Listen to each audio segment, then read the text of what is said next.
Hello and welcome to Morning Brew here on Politics Social. I'm Graham Hughes. Nice to have you on board with us. We've got lots of missionary. We've got Diz. We've got Chris C. We have Pete Dan Cat. And we have L Butterfly Effect is in there. Martin Harrow. Leap Shin. Hello. Good morning on this Christmas Eve.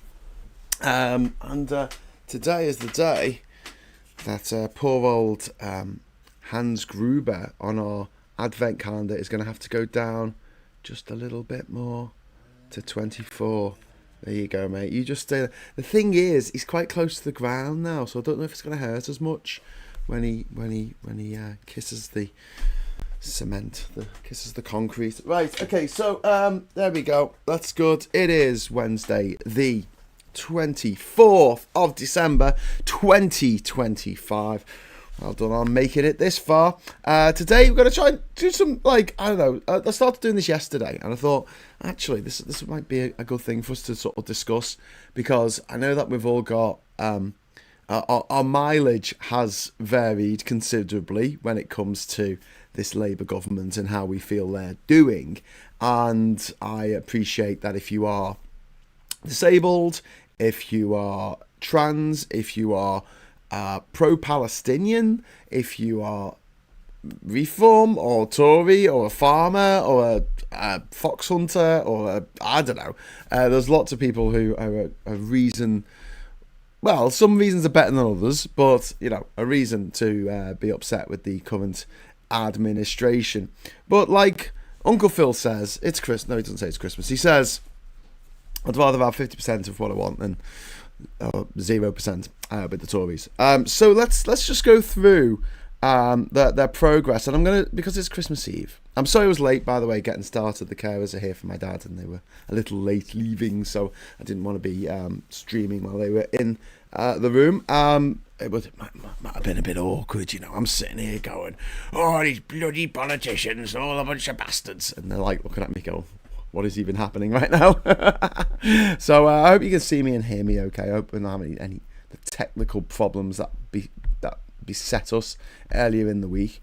But in the meantime, I'm gonna get some Xmas Eve confetti. Yeah. Sorry, I'm just setting up a goal. I am setting up a goal, my friends. I'll stop doing this in the new year. We'll just get some advertising revenue and I won't have to. I'm just glad to be home in time for Christmas, says a lost missionary. Oh, that's fantastic.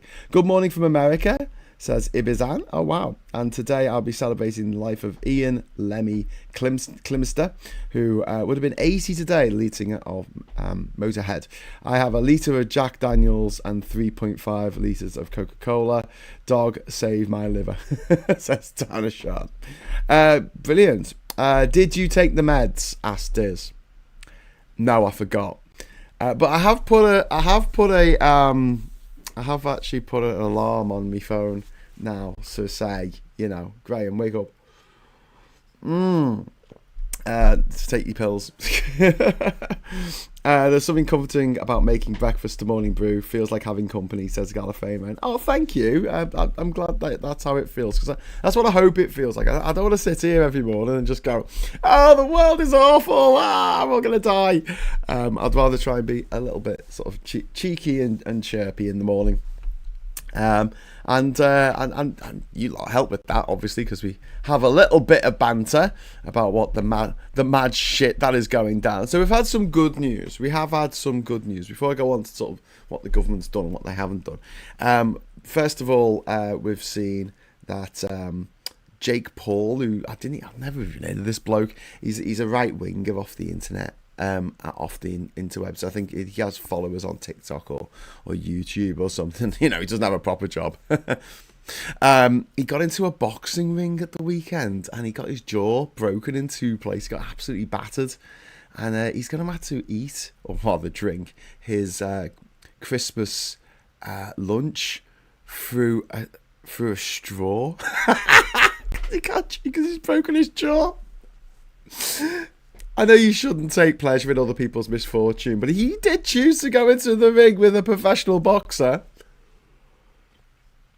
Fuck around, find out, eh? And also, Andrew Tate got his arse handed to him as well over the weekend, which was good news. This is kind of good news in a way. I mean, it's horrible that it happened, possibly, but we've had some celebrities, privately educated, of course, like David Walliams, who's been dropped by his publisher, and he's not appearing at Waterstones, and he's been dropped by a lot for inappropriate conduct towards women. And I'm sure more stuff is going to come out. His name has been floating around for a long time. In not these circles, but the media circles, as someone who is a particularly vile specimen of human being. And talking of particularly vile specimens of human beings, we also have news that Russell Brand is going to face more charges of rape and sexual assault, which comes as a surprise to absolutely nobody. But he's a Christian now, so we have to forgive him. Yeah, apparently. But who else? Nicki Minaj. Nicki Minaj is now a Trumper, and she went out and she sat there and she said, "Just let boys be boys," or something fucking ridiculous, so transphobic and horrible and misogynistic, just misogynist, just horrific. Because apparently she's got like a tax bill of $20 million, and I think a partner or husband is going to jail for because of fraud or something. So suddenly she's found Jesus. And then there was this really horrific story of what looks like a British version of the Pellico case from France, to all these people who went, "Oh, that couldn't happen here." Well, it appears that it has. And what's more, the guy who is accused of perpetrating this absolute horror fucking show is a former Tory councillor. This comes hot on the heels of Kemi Badenoch last week saying, "Oh no, it's not young men that are the problem. It's not men that are the problem. It's immigrants." I would say it was Tory councillors. What about that fucker who went to jail? Went to jail for beating up his girlfriend. And then all the other fuckers are like, "Oh, well, I'm sure he tried his best." Yeah. Sarah Davis has dropped £2 in the Super Chat fund, the first Super Chat of Christmas Eve Brew. Thank you very much to Sarah. That is very kind of you. And I will get the Super Chat ident up. There you go. Woo! Animation. Little Super Chat animation. Thank you. Need a few more of them, and we'll get the confetti going. Townsend V says, "Yep, went to the sale in Leeds on Monday. Got a couple OD this. Good. Don't OD though. Graham, I thought they make you drowsy and you're going to take meds before bed." Yes, that's what I was going to do. But I got ADHD, so I forgot. Yeah, and I'm not going to start taking them today either, because I'm planning to go out to Lark Lane later. Might run into Martin Harrow, and I don't want to take them while I'm out, so I'm going to leave it. And maybe I'll start taking them on Christmas. Merry Christmas, everyone. You don't have to put up with me talking 19 to the dozen about absolute nonsense. Francis Winrow there, £2 Super Chat. Thank you very much for the £2 Super Chat. That's very kind of you. And Tate said, I would have won if I hadn't got tired. He also said he put a bet on himself to lose and made lots of money, which is illegal, but whatever. But it was in Dubai or somewhere, so they have rules there about stuff. They have Sharia law. I think that's quite popular with these, Tates and Ticers and twats. Russell Brand's been charged with stuff. He has indeed. And Russell Brand is a performative Christian baptised in the River Thames. Bear Grylls, also privately educated, and played an important part in this baptism. Bear Grylls got baptised in the River Jordan. Yeah, nice work if you can afford it. There was a story in the Telegraph today about a woman who said, I wondered why I had no friends, and it turned out it was because of my or ADHD, right? And I'm like, I've got loads of mates, like seriously, I'm not bragging or anything, but I've got a lot of friends, like good friends as well, not, the kinds that'll help you move a fridge or help you hide a body. And I was reading this article, and so I did a bit of research. She had a double-barreled name, and I thought, oh, she's kind of gone to private school, and she turns out to be a relative of fucking Camilla Parker Bowles, and she's the travel editor at the fucking Telegraph, and I'm just like, why do these rich people get to travel the world for free when they've got the money to do it? So anyway, she's my 1,302nd addition to the private school mafia list. Lark Lane later, Graham, quick festive hello. Oh, thanks Martin, let's do it. Let's do it. I don't know, I'm going to let you know where we are, because we're intending to play it by ear, because it's because we're going to see where's full and where's packed and stuff, and obviously I'll be out with Catherine, so we don't want to go somewhere that it makes it very difficult to communicate. So yeah, I don't know, maybe we'll just walk up and down the street. Lot Lane's not that long, is it? Might be Albert, might be Keith's, might be Maranto's. Is that right? I don't know yet. I don't know. We will see. I found out from a few. It might be Love and Rockets. I found out from a few YouTube videos that my ADHD makes me more likely to get obese, and how I might actually be able to change it, and that apparently makes me stay up all night. Lol. Says Blue Badger. Yeah, it's to do with dopamine, isn't it? Dopamine. You got a lack of dopamine. Am I slightly out of focus? I feel like I'm slightly out of focus on the camera here. Is this camera being slightly out of focus, or is that just my eyes? Do my eyes deceive me? My background's out of focus. It's trying to make me look cooler than I actually am.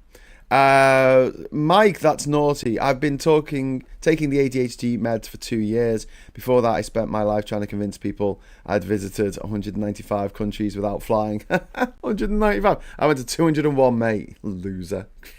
195, my arse. Yes, I regarded Wales and Scotland as separate countries, and I included Kosovo and Western Sahara and Taiwan. Yeah. And Vatican City. And Palestine. See, I recognised Palestine. I was recognising Palestine before it was cool. One of the other things in the news as well that I want to talk with you about. How would you feel about Greta Thunberg getting herself arrested? There you go, it's gone into focus now. How do you feel about her getting herself arrested? Because I'm not happy about it. Do you know what I mean? Like, I don't want to fall out with anyone here, because I quite like Greta Thunberg. I got a lot of respect for her. She got on a yacht in the middle of winter and went across the Atlantic. You couldn't get me to do that for all the bloody ice in China. No way. I'm getting on a yacht in the middle of bloody winter. And she did it. And she was only like 15 at the time. And I thought, fair dues to her. And she has done a very good job of raising awareness about climate change. But I think she's fucked it all up now. Because let's not forget, and can we not forget this? Right. Last month, it came out that Palestine Action activists, one of them, a male Palestine Action activist, attacked a female police officer with a motherfucking sledgehammer and hit her twice. And that was 18 months ago, and she's still having difficulty getting dressed and stuff as a result of this. I'm sorry, but I'm not supporting that organisation. If WaterAid or Greenpeace did that, I'd be like, what the representatives of the organisation did that, I'd be like, no. And I want to say to her, how's this helping the people of Palestine? In fact, how's it helping your crusade against climate change? Because it's just devaluing everything you've done in the past. I feel like I'm being a little bit pearl clutchy here, but at the same time, I'm like, why did she do that? There was no reason on earth to do that. It's not helping the people of Palestine. You want to help the people of Palestine? Seriously? They have got about 78 billion tons of fucking rubble to get moved. Rubble that, as people crushed underneath it, they need help clearing up. Go to Palestine. if you're rich, I guess, go to Palestine and help clearing up. They're not allowed to bring in big vehicles. The Israelis aren't allowing them to bring in bulldozers and stuff, or the number of bulldozers they need to clear it, and cranes and stuff. It's all going to have to be done by hand. So go over there, help them. I know that sounds like one of these things where people go, oh, if you like immigrants so much, why don't you have some living with you? But I'm trying to think of practical things you can do. Or you can raise money for a charity that's doing that, or raise money for a charity that is going to send out a bulldozer over there to help them clear up the horrific mess that the Israelis have left behind. Don't get yourself arrested for supporting a group that we don't know why they've been prescribed as a terrorist group, but we know there's ongoing court cases. We know that the leader of Labour and the leader of the country at the moment, the Prime Minister, is a lawyer and knows the law and has done this before, where he's had the opportunity to tell us something and he hasn't, because he knows it could skew the pitch of the trial. You know, it could result in a mistrial, which is what Tommy Ten Names once went to jail for breaking these rules. When there's an ongoing trial going on, you can't prejudice the jury or whatever. I don't know the details. And yeah, I don't trust the government in certain respects, because they're the government, whatever. But at the same time, I'm thinking it must be pretty fucking serious for them to be prescribed as a terrorist group. And like, what good would it do for the people of Palestine for me to get arrested supporting not the Palestinian people, not raising awareness of their plight, but raising awareness of the people working for Palestine Action, or volunteering? I don't think they're paid, I don't know. But I just, do you know what I mean? Do you know what I mean? Anyway, so yeah, whatever's Graham is drinking, it's making him out of focus. Yeah, it's a little camera. I got a new camera to fix the camera that I wasn't bloody work, because this is the new one.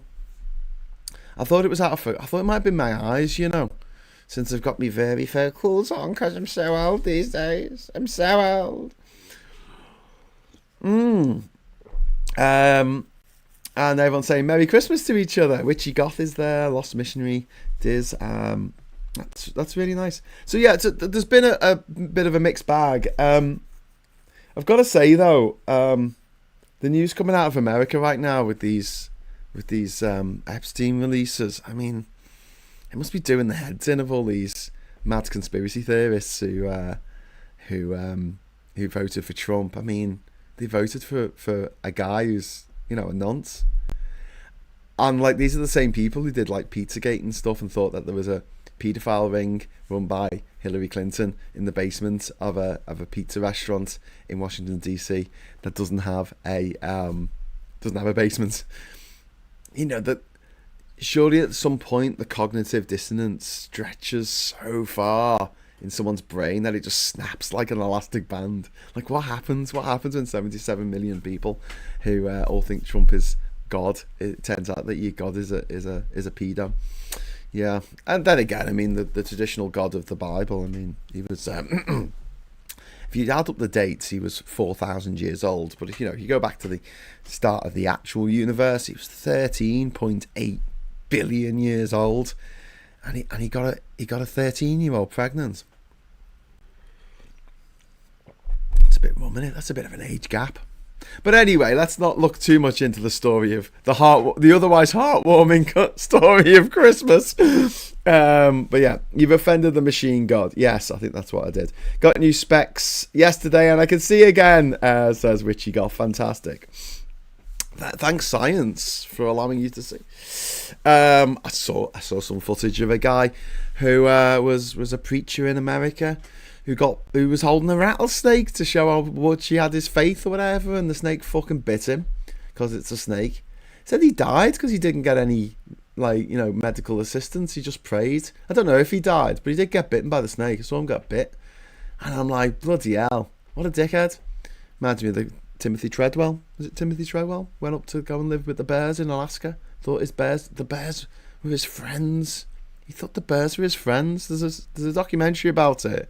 Werner Herzog. It's called Grizzly Man, It's about this guy who has the voice of Michael Jackson, and he goes up every year to live with the bears. And one year they went, oh, look, food.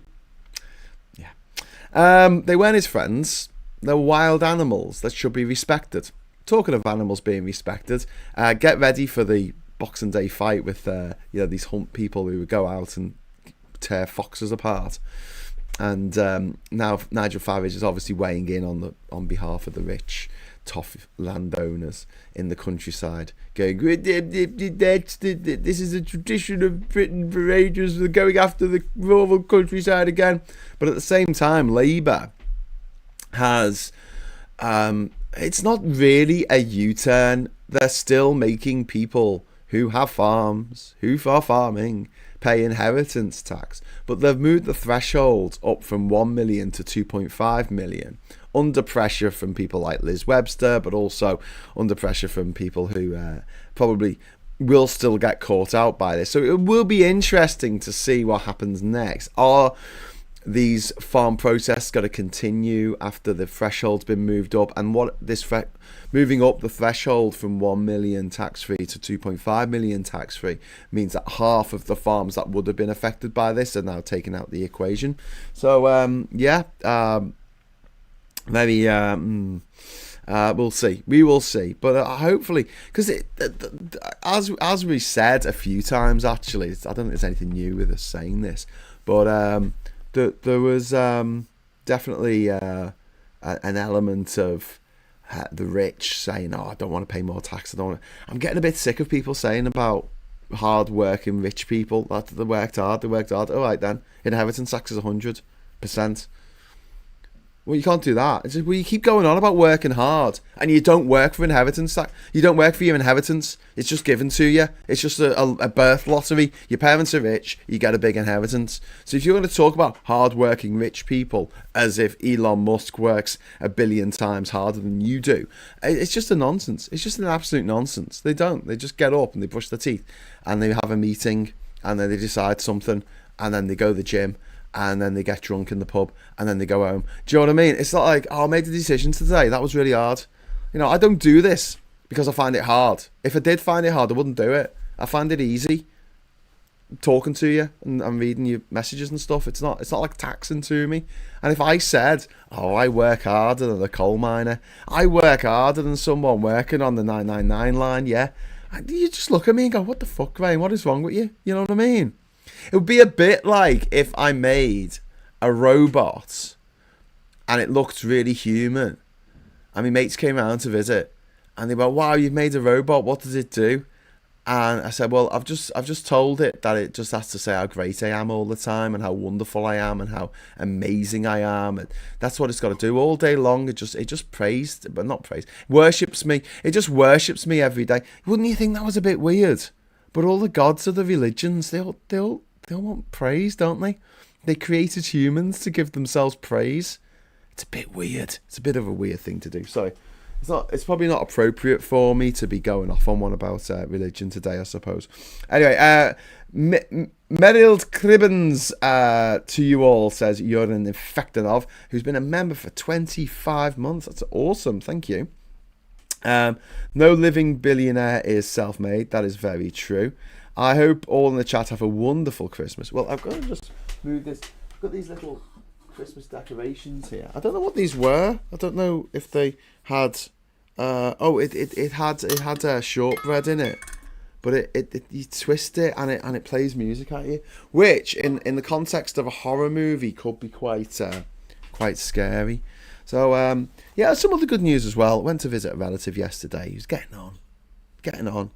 And they're sitting there, and they're going, that bloody Farage, he's a bloody nightmare, he is. And there's all these people being racist against immigrants. Like, what's the problem? They're not in front of you in the queue. They're helping you in the NHS. And she's going, she sounds like me. And she's 87. And I thought, oh, I need to film this and put this on the internet and have, like, older people, because obviously not all boomers, but like older people talking woke. So there you go. Rosebud says, please go off more on religion. No, come on. People are feeling quite, I don't know, heavy and religious at the moment. I'll lead them to it. I've become a lot more zen than I used to be about it all. You know, I used to be a proper militant atheist.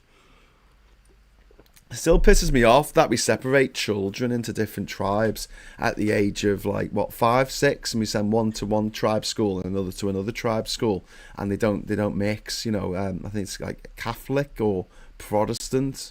They go to separate schools because religion or something. They have to have a daily worship thing where they go and have an assembly, and they have to sing jaunty songs to the inventor of the universe. Like he cares. That worship thing, odd. Not something a sane being would actually want, but a scabby old tribal leader would. That's what gods are, a fantasy of such a person. Yeah, you said it so I don't have to, Andy. That's what I think. But yeah, I always find that religion is just pleading with thunderstorms. That's you're in effect of, yeah. But I mean, here's the thing, right? If it helps people be better people than they otherwise would be, then isn't that okay? Isn't that okay? Because I know that there's nothing that a religious person can do that an atheist can't in terms of kindness, based on their belief.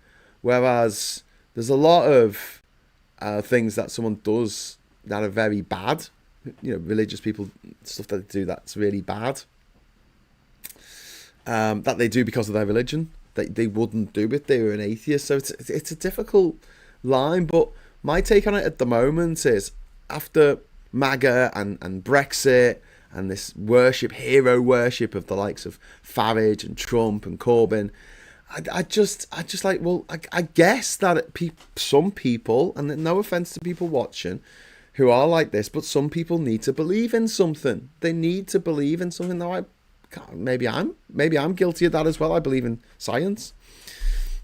I like the idea that we're made of stardust. I like the idea that certain parts of me, my atoms that make me who I am, are 13.8 billion years old because they were created at the moment of the Big Bang. My hydrogen atoms were from the Big Bang, and the other atoms, the helium and lithium, beryllium, that came after, came from the heart of a dying star. That's bloody amazing, especially the carbon.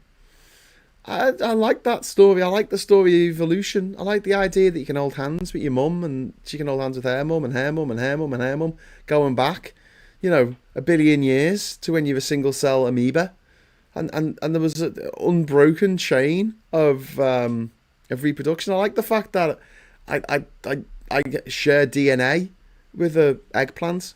Well, aubergine. I like the idea that I've got DNA traits in common with Arctic fish and tomatoes and giant redwood trees and lemurs and llamas from Lima. In fact, that we're all related. That is amazing. We all have the same piano. It's just we play different tunes depending on what the makeup of our DNA is. It's the same 4 notes, just in a different sequence. That's remarkable. I love the fact that I'm 99.4% chimpanzee in terms of my genes. I love the fact that you can look into my genes and see what genes I used to have that are now turned off. Your junk DNA that used to make your tail wag back when we had tails. I love all that stuff. I find it endlessly fascinating. So yeah, maybe I do the same thing. Maybe I have my sort of belief, but I've got no faith. I've got no faith in anything. I take things as they are, and I demand evidence, and I want to see, what's out there. And I don't regard myself as so arrogant that I know stuff that, is I don't have a relationship with the inventor of the universe. You know what I mean? I just find that a little bit odd. Again, I don't mean to offend people by saying this, but I do find it a bit difficult to get my head around the idea that the most difficult questions that we ever asked ourselves as humans, how did it all begin? How did we get here? Is anyone in control? What happens after you die? We're all answered correctly in the goddamn Bronze Age. you know. And the answer was that it was a wizard who lived in the sky, who did it all with magic. And you're like, oh, really? Is that what? Yeah, he made Adam out of mud. Okay. And then Adam was lonely, and so he made a companion for Adam out of Adam's rib. Okay.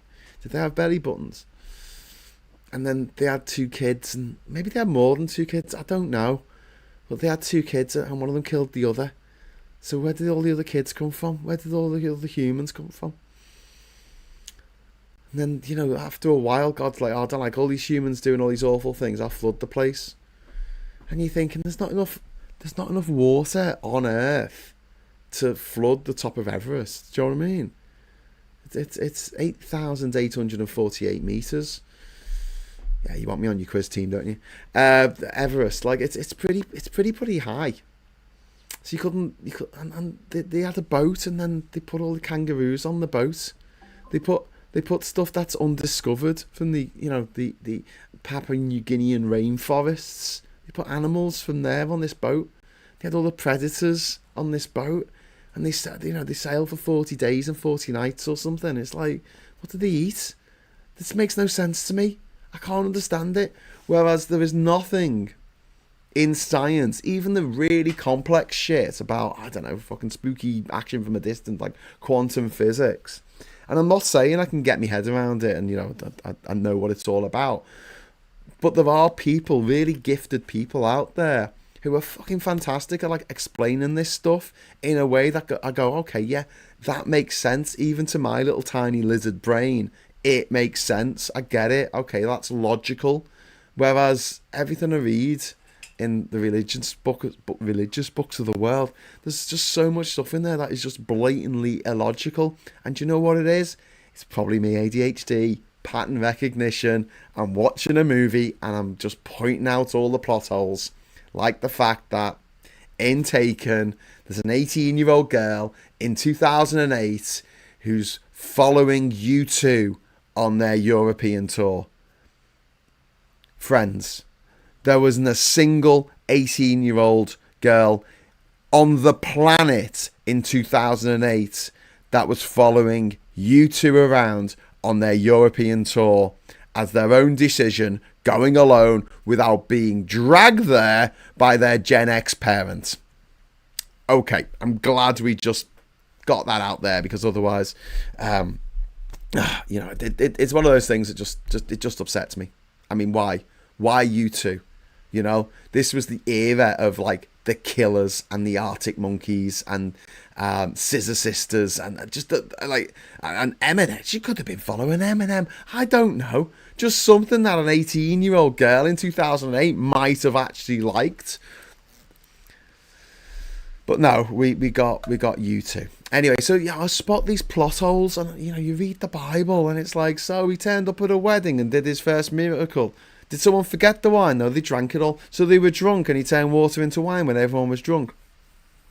Okay. Groovy. And then you think about all the people who have died as a result of, instead of getting medical intervention, like that guy who got bitten by a snake apparently on his ear. They say, no, it's okay, I'll pray. And it's like, no. Anyway, you're an infected. Thank you very much for the £5 super chat. Thank you. We five would say thank you and the community for saving my sanity after losing my partner. You guys made life bearable again. Stella, oh, thank you so much, Yuri. I'm so sorry that happened to you, and I'm glad that the community here has rallied round and you know, had a little bit of fun in the mornings to, you know, take the blues away. Yuri, thank you, and Yuri, thank you for just being a really good, member of the community and really being quite generous, and also being, you know, joining in with the chats and stuff. I love it when there's chats going on in the chat, or just people having conversations about stuff. I think it's really sweet. Blue Badger says, I believe that religion is either the word of God or the best con job of the Bronze Age, which encouraged common values without enforcement. Also, science is the mechanics of the universe. Yeah. And it makes sense. That's the thing. It's like, it's easily disproved. And I think there was the story of the evolutionary scientist who was once asked, evolutionary biologist, who was once asked what it would take to make him not believe in evolution anymore, or doubt the theory. What would make you doubt the theory of evolution? And he said a rabbit fossil in a Precambrian strata. Yeah, that'll do it. But so far, of the millions of fossils that we have found all over the world, every single fossil is in the correct place that it should be if evolution is true. And then you talk to people who don't believe in it, and they have a weird view of it. They don't understand it. And I'm not trying to be like patronizing to them, but they say, if we came from monkeys, why are there still monkeys? And it's like, no, that's not quite what happens. We share an ancestral partner, we share an ancestor, we share a common ancestor. But how could we go from a single cell organism to a fully functional human being? Well, it took 1 billion years, but also you did that yourself in your mum's womb. You went from one cell to a fully formed human being. Well, not a grown up human being, obviously, but all the organs are in the right place. Tim Ballum, thank you very much for the £5 super chat. Merry Crimbo, Graham and family. Oh, that's really kind of you. Thank you very much for that. And it's Scott in the chat. Scott, hello Scott, says love you Graham, love you too Scott. Looking forward to seeing you next month when we do stateside in real life. Woo! It's going to be good. It's going to be good. Brian Cox's books are brilliant, and you can understand it. It took me about 4 goes to get Brief History of Time. Yeah, and that's the thing. Like, there are some people out there who are really good at explaining this stuff, and credit to them. But I always feel like again, I don't want to sound like big-headed, but if I can't see the logic in it, I find real difficulty in believing it. And I don't like arguments from logical fallacies, like arguments from authority, or arguments from straw men, or what's the one, arguments from authority, what's it called when you just say that's the kind of thing they do though, isn't it? And I'm like, well, no. It's the kind of thing they like to do if they get away with it. But yeah, there's a lot of things there that, I mean, we could do a bit better. But unfortunately, as humans, we're still fighting with sticks and stones over who's got the best imaginary friend, perhaps. Sorry. Sid, thank you very much for the £5 super chat. Merry Christmas, Graham, and the amazing Morning Brew community. Oh, thank you. Merry Christmas to you too. That is very kind. And TGA says, finally! Sarah saying, Christmas is a difficult time for me as I lost my dad on the 3rd of January 3 years ago.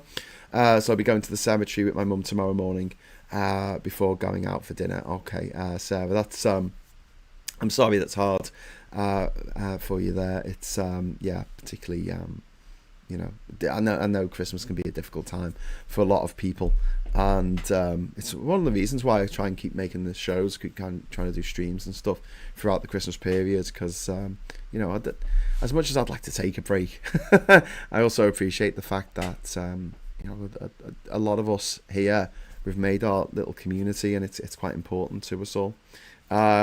Neil deGrasse Tyson is brilliant at explaining science. Yes, he is. He's very, very good. Richard Dawkins used to be really good as well. Unweaving the Rainbow, or whatever it's called. That's a fantastic book. But unfortunately, he's got a bit turfy, and he tends to be a bit of a bigot in his old age. I'm trying to get my head around particles being waves. Fascinating. Wave-particle duality. Well, if you think about everything in the universe is vibrating at a different frequency, creating waves. Or it's particles, waves. Particle riding on a wave. There you go. That's what you want. A P on the sea. There you go. That's how you can think of it. Mike's got a whole theory about temporal relativity, which is quite interesting, which we should all look into, I think. I don't know if you'll be able to explain it all in just the chat, but we could have a go. It's Graham, will there be another Lego build soon? I'm getting the Lego tuxedo cat. I don't think there's going to be another, unless someone gets me some Lego for Christmas. I don't think I'm going to be doing some Lego stuff, but we'll see. That's a great idea for Christmas present for Tan, the Lego tuxedo cat. And Shropshire Chris says, thanks for everything this year, Graham. You're amazing. Oh, thank you, Shropshire Chris. That's very kind of you. Okay, so I'm probably gonna lose some friends now by talking about what I was intending to talk about this morning, which is Labour's promises in their in their manifesto, put it to the test though, and what they've managed to do. So let's go through this. Let's do it together, okay? Oh, before we do that, we got another super chat there from Viper Scott. Thank you very much, Viper Scott. Merry Christmas to all in chat and Graham family. Oh, thank you, Viper Scott. That is really kind of you. And Mum, did you hear that? Viper Scott says, Mum. Hiya. Viper Scott in the chat says, Merry Christmas. Merry Christmas to all your listeners. Hope you have a very happy new year. Would you mind just pulling the curtain over a bit? Because I'm getting the... I can do that small. Oh, thank you. You're the best. Bestest in the worldest. Cheers, Mum. Do you want to come and say hello? Do you want to come and say hello to everyone? No, come on. Mum, come on. You're working. My mum's working on the Christmas dinner already. Right, where was I? Politics. Hang on. No, we're talking about string theory. Oh my God, here we go. You're infecting off. I love string theory. It explains old men's vests. Love it. Okay, we only need one more super chat and then we will get confetti. And we just got it from Viper Scott. Yay, thank you, Viper Scott. Confetti! Woo! Yeah, it's all good. We got it. Are we all the same single electron? Single electron theory. Who knows? Who knows? We will see. We will see. I'm expecting Graham's mum has a hat. We all have hats. Everyone wears hats in this house. But yeah, I need a big sombrero when I'm out in the sun because I burn really easily. I need a big sombrero, but it's not something that you can. It's not very practical, I find, because you're walking through a door and it kind of knocks off your head. So sombreros. But if you're a woman, you can wear like a big massive hat at a jaunty angle to go to the races, can't you? Everyday sexism. Christmas confetti, says Colin Baker. Thank you very much for the super chat, my friend. And also Liz Allen there as well with the $10. Thank you, Morning Brew and the crew. In the words of a favourite Saturday night sketch, Merry Christmas, damn it. In fact, yeah, thank you very much, Liz Allen there. And all. So let's go quickly as possible. So it's now it's Christmas Eve on 2025. Labour's been in charge since July the 4th. No, July the 5th, actually, because they went into power on July the 5th. July the 5th, 2024. So nearly 18 months. Not quite, but nearly 18 months. Labour have been in power. So what have they said they were going to do? They were going to kickstart economic growth to secure the highest sustained growth in the G7.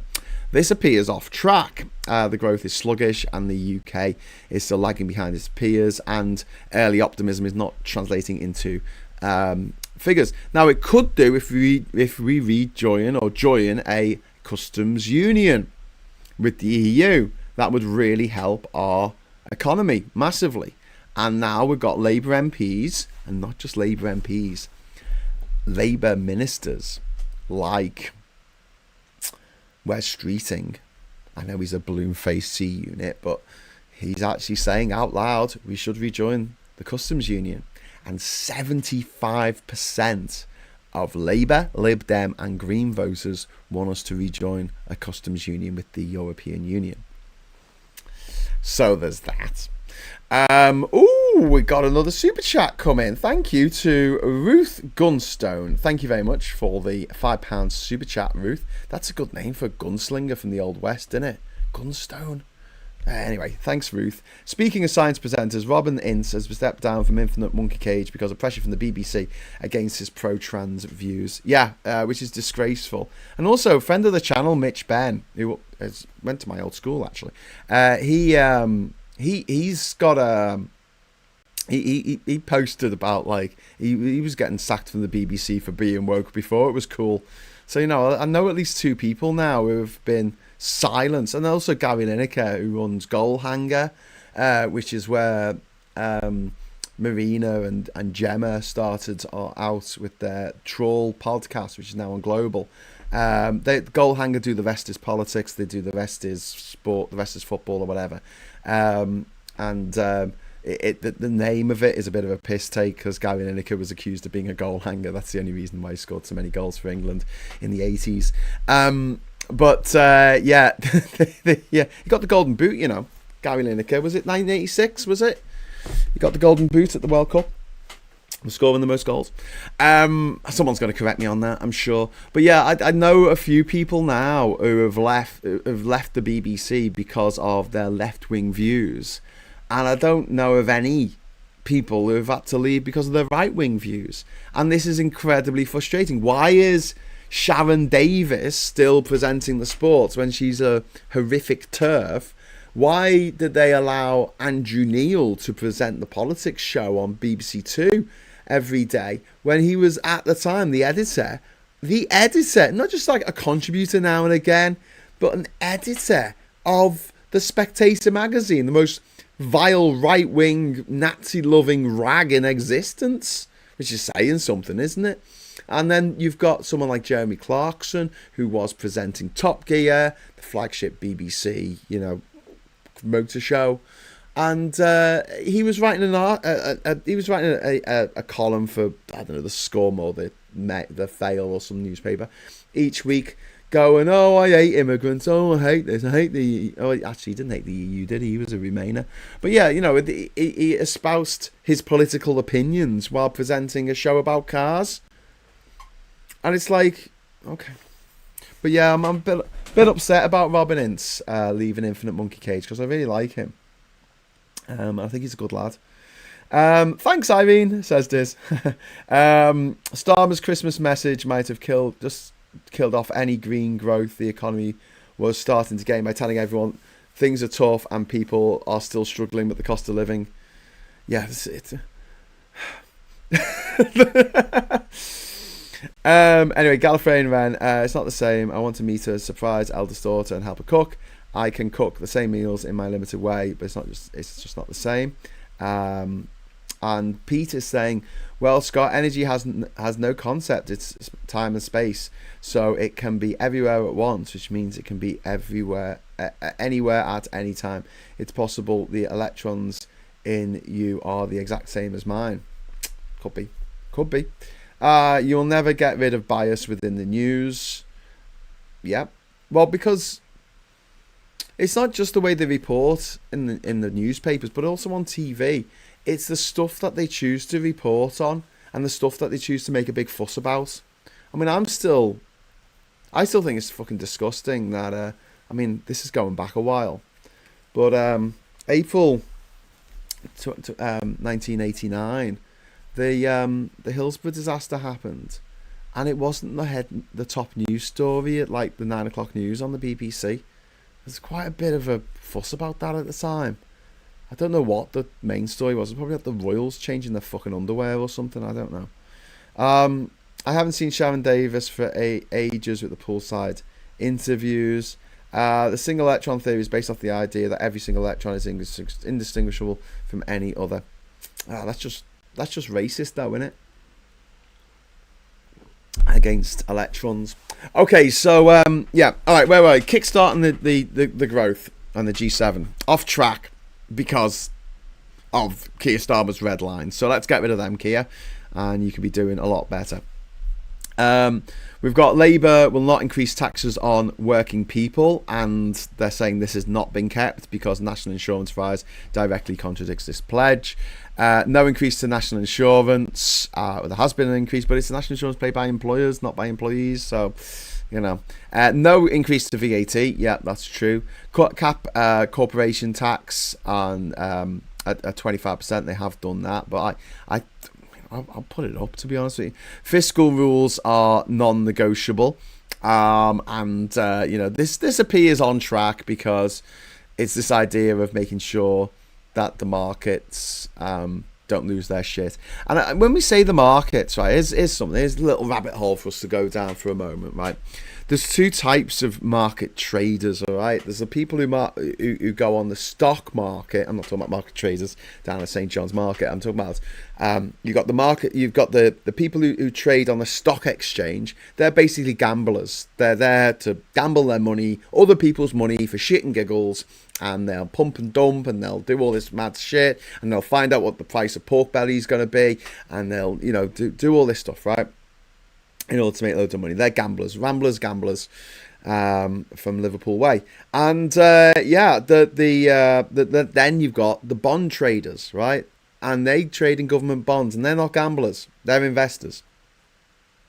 And so it's not that, and the bonds are IOUs from the government, okay? So you lend money to the government gives you an IOU, and then the government pays you back over 2 years or 10 years or 30 years or whatever it is, right? Bond market. And it's a way of raising money for the government, but also it's a way of making good money for investors where they know they're always going to get a return. And if you invest in the bond market in, I don't know, the UK or the US or somewhere, or Australia or Germany, the economy's not going to proper collapse, so you're probably going to be all right. And even if the economy does collapse, the government's still going to owe you that money, so you will get it back at the end of the day. So when the government and when Rachel Reeves goes on about being fiscally responsible, why they put in red lines which seem mad to me and you, but the reason they do it is because it's not the stock market, it's the bond market. They don't want to spook the bond market. What happened in the mini budget was Liz Truss spooked the bond market, and that was a big no-no. That was a big no-no. Don't spook the bond market, because a lot of government money comes in from the bond market, and without that money, there's a lot of stuff they can't do. Like, I don't know, pay pensioners their pension. Yeah, that's gonna upset a few Tory voters, isn't it? But yeah, I went into a pub yesterday. I was in Cheshire. Not a big fan of Cheshire. It's quite Tory, it's quite refuck. But they don't put flags on every flag post. Because they know that it brings down the price of the houses in the area, and they don't want to bring down the house price by 5 to 10%. So they just tell people who live in working class areas around the country they should go up they should risk their lives going up lampposts, putting flags up, to show how much they love Nigel Farage. But the people in Cheshire aren't going to do that. Anyway, I went to a pub, and they had one of those stupid fucking signs saying no Labour MPs allowed in here, and then they had a sign saying wanted for ruining the pub industry, and it had a picture of Keir Starmer and Rachel Reeves, right? And look, I know not everyone on this channel is the biggest fan of Keir Starmer and Rachel Reeves by any stretch of the imagination. However, are they fucking daffy? They've got this problem that not enough people are going to the pub. And 15 million people, or however many it was, voted Labour in the last election. So are they going to feel welcome going in that pub now? They're going to walk in and go, oh yeah, I voted for those people, and now you're making me feel bad. I think I'll go drink elsewhere. It's the stupidest thing they could possibly fucking do, as far as I'm concerned. And isn't it interesting that these pubs didn't have a picture of Nigel Farage up saying wanted, like an old Western wanted poster, for making pints £7.50 through his fucking Brexit, which has completely knackered our economy, drove our inward investments off a cliff. Foreign investment in the UK, go and have a look at the chart. It's like trotting along. It goes up to, I think in 2016, and I don't want to just give a figure out and I pulled it out my arse and it's not true, but I think it was somewhere over 90 billion of investment from other countries that had come to Britain. I think it was over 90 billion. If you want to look it up and correct me, you can. But it just goes off a cliff. You wouldn't believe. Just the graph is just like, because everyone stopped investing because of Brexit, because of Nigel Farage. And that's why people haven't got as much money. And people haven't got as much money. And a pint of lager has gone up from £2.50 to £7.50 in a space of a decade because of Brexit. primarily because of Brexit. Other countries had COVID. Other countries had to deal with the Russian invasion of Ukraine, or the boogie and Good Times and Moonlight, and they had to deal with that stuff as well. We were unique in having to deal with Brexit, and it means that we have less money in our pockets, and then the money that we have got doesn't buy as many Freddos or pints of lager as it used to, and that is a direct result of what Nigel Farage did. Are they attacking Nigel Farage? No, they're not. So I went into that pub and I felt immediately unwelcome, not just because I'm a Labour member still, for my sins, but also because I'm just thinking, like, anyone who voted for Labour is going to see that and go, oh, okay, well, I'm not welcome here, am I? Because it's one thing to say, the 400 Labour MPs can't come to this pub, not that they would, but like, that it just seems so counterproductive. If you want to lobby MPs, Labour MPs, to make things better for the pub industry, and don't forget, under the Tories, pubs were closing down at a rate of one a day around the country. They were shutting down all over the place. The Tories did an absolute number on pubs. And also, you've got the big pub chains who have also done a number on pubs. These big pub owners who have people working in their pubs for them and working them into the ground and giving them fuck all pay and saying, oh, you've got to pay us for the branding, you've got to pay us for this, you've got to pay us for that. And they're driving pubs into the ground as well. I find it very, I don't know, of all the battles, it seems like really this is the hill. This is the hill. If you look at the RPI over the years, you can see the effects on Brexit, the retail price index. Yeah. The best thing about Cheshire is Chester. Yeah, I like Chester.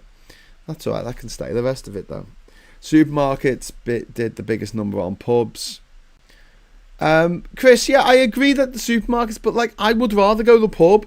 If it like, I want to see me mates. So, and the options are to stay in and drink in my house or go out to the pub. I'd much rather go out to the pub. It's more fun. It's I like being out with people. I like having conversations in a place where there's other people. I'm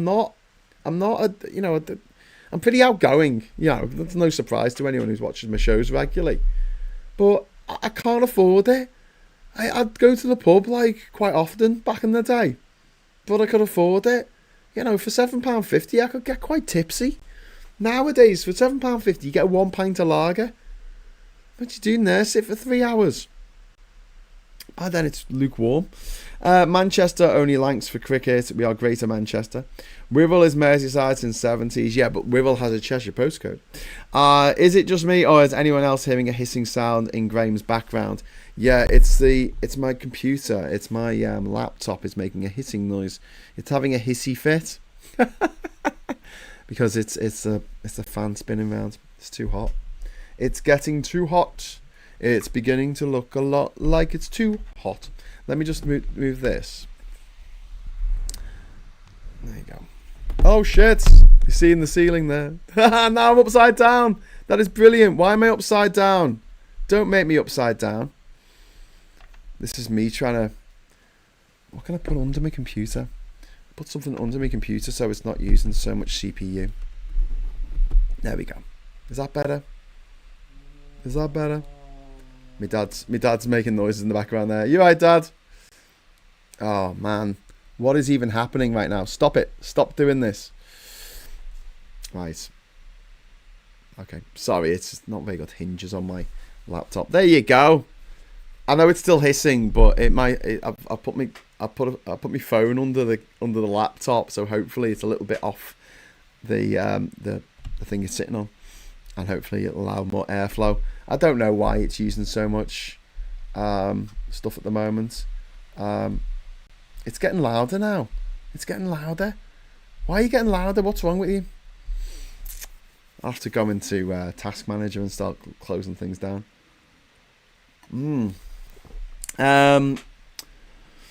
I agree that pubs are a community. However, when it is cheaper to purchase alcohol at supermarket, people will still at home. Yeah, but Chris, it's always been cheaper at supermarkets. It's been cheaper in supermarkets since the 90s. Like, even maybe before, I don't know. But I've always been able to get like a 6-pack or 4-pack, I suppose, these days, at the supermarket for a fiver.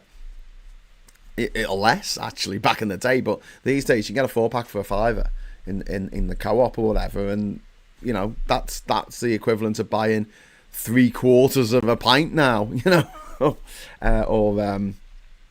2/3. Graham's camera has been on the eggnog. Yeah, indeed.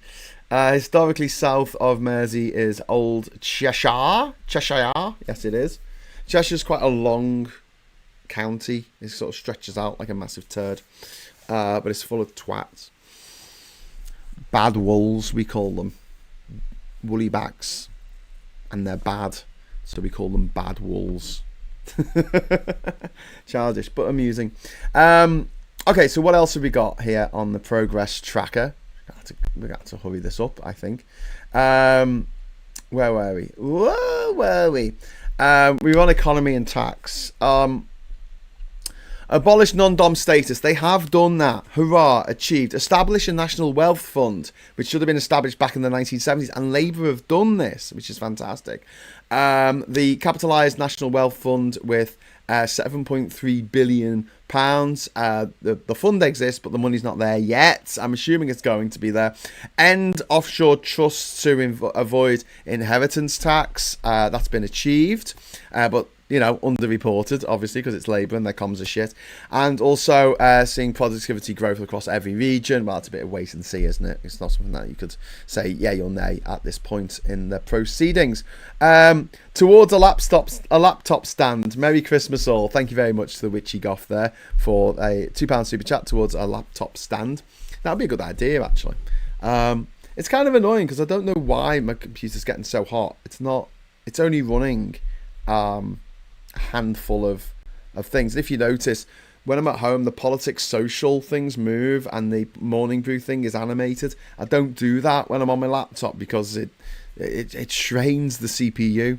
But on OBS, which is the software I use to stream this, it gives me a CPU readout and it says 2.4%.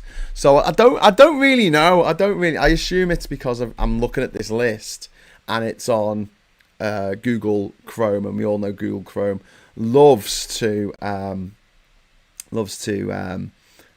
use a lot of memory, which is annoying for people who, like me, who have lots of tabs open. Google Chrome's a nightmare because it starts a new process for each tab, and you're like, where's all my why is this running so slow?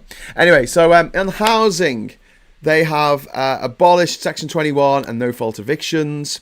That's gone through. I know it's not felt yet by renters because I think it kicks in April next year, but it has gone through, royal assent. The building 1.5 million homes appears to be a bit off track at the moment, but the restoration of mandatory housing targets is back, and they are pushing to build stuff on the outskirts of cities and towns, which I agree with, right? Within reason. The green belt was put there for a reason, to stop the urban sprawl and letting Manchester and Liverpool turn into one big urban mega city, you know.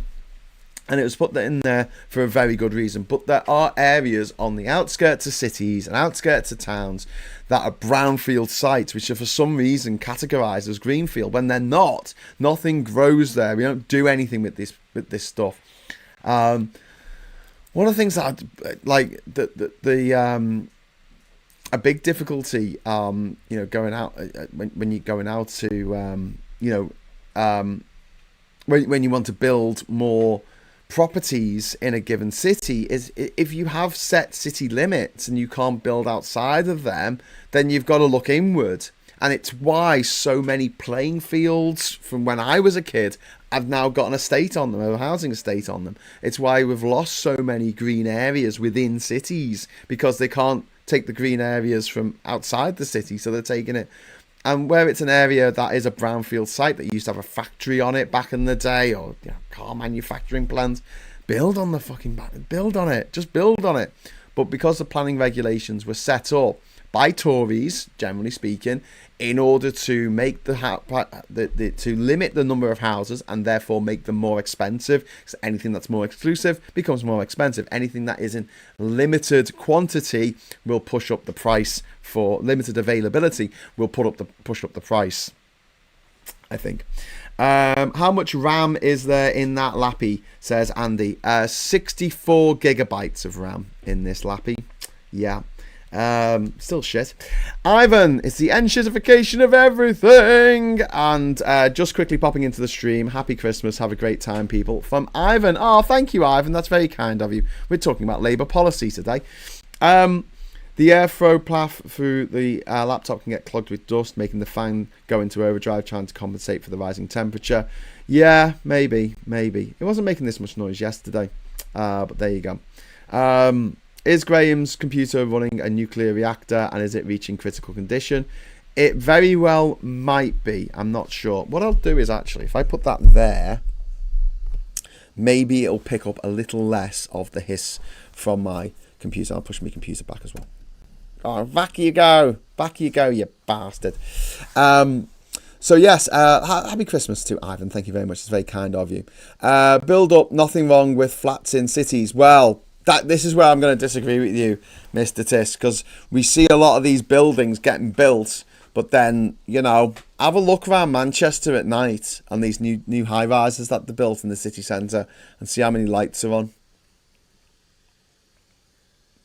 Because a lot of them are getting built for investment, not for people actually living in the damn things.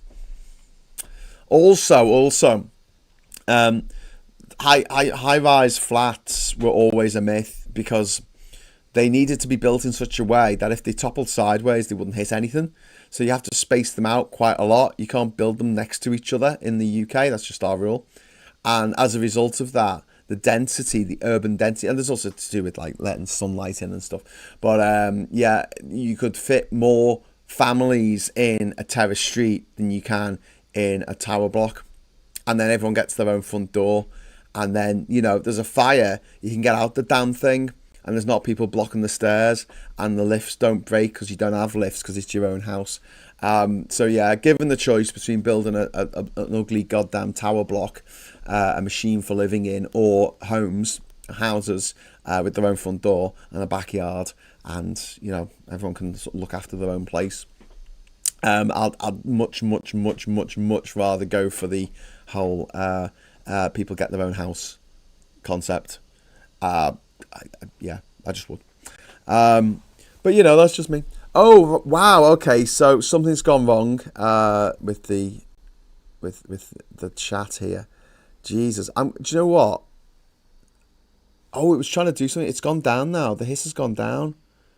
So let you know what happened. My my replay of this, whatever, the chat coming up, just went off. I'm gonna just.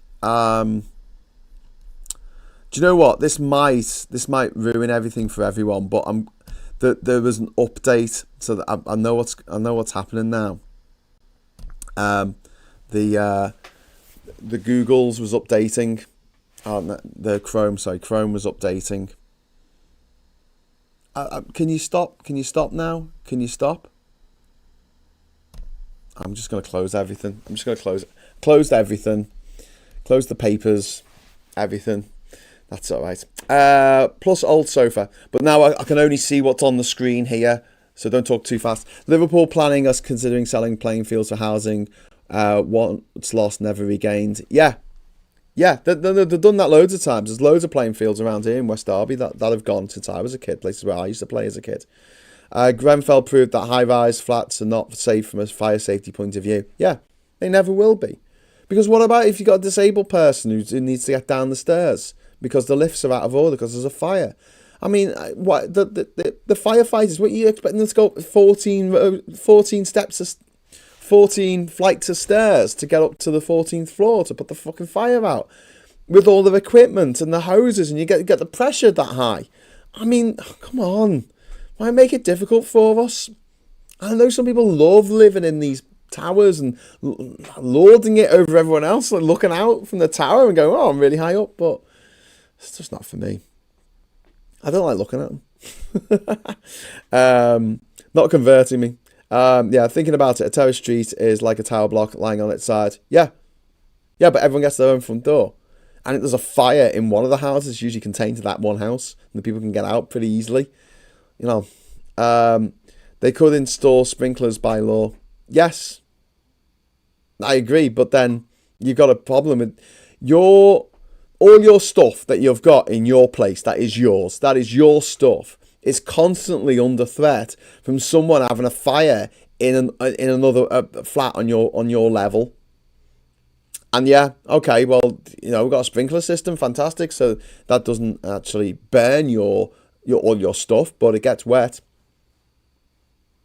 at any time. I don't want a sprinkler system installed in my house, thank you very much, just in case, you know, it goes off, as sometimes sprinkler systems do, by accident. And what happens? It drowns all my stuff, ruins all my paperwork, all my set lists that I've taken from bands over the years, you know, wrecked. My passports that I've got all my stamps in from my travels around the world get wrecked. All my books get wrecked. All my electronic equipment gets wrecked. My TV gets wrecked. My laptop gets wrecked. My camera gets wrecked. Fuck off. I just hate that idea. I just absolutely hate it. The whole concept of it is completely alien to me. Why I would risk all that on someone else burning the fucking beans when they're trying to make dinner. It's just not for me. Ivan, thank you very much for the £10 super chat. I know this may have already been discussed this morning, but what is your view on the government watering down farmers' inheritance tax? Personally, I'm in two minds over the issue. I don't really welcome it. I think they should have stuck to their guns, to be honest with you. Yeah, this is something that is affecting a small proportion of the population. There are ways of getting around it. If you set your farm up as a ongoing concern, as a business, this shouldn't affect you.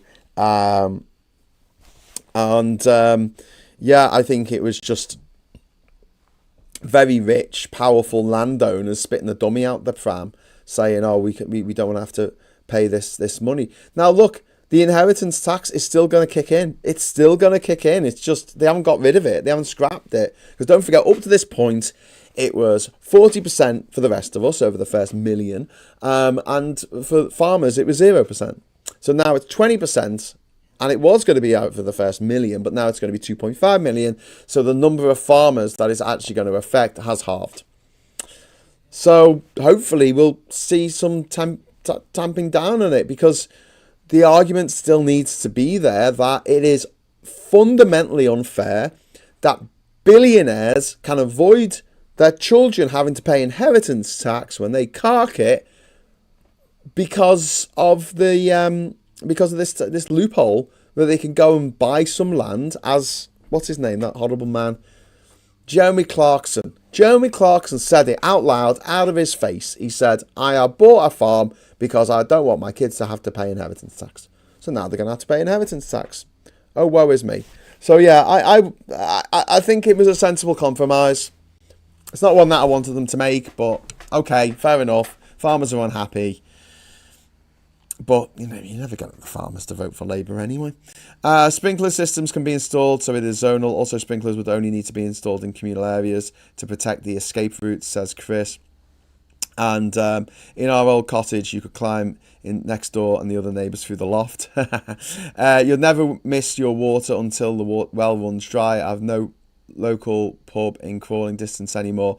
To be fair, I haven't been a regular in a decade. Gee, thanks so much for this year's work. Yeah, I miss having a local in Durham. Yeah.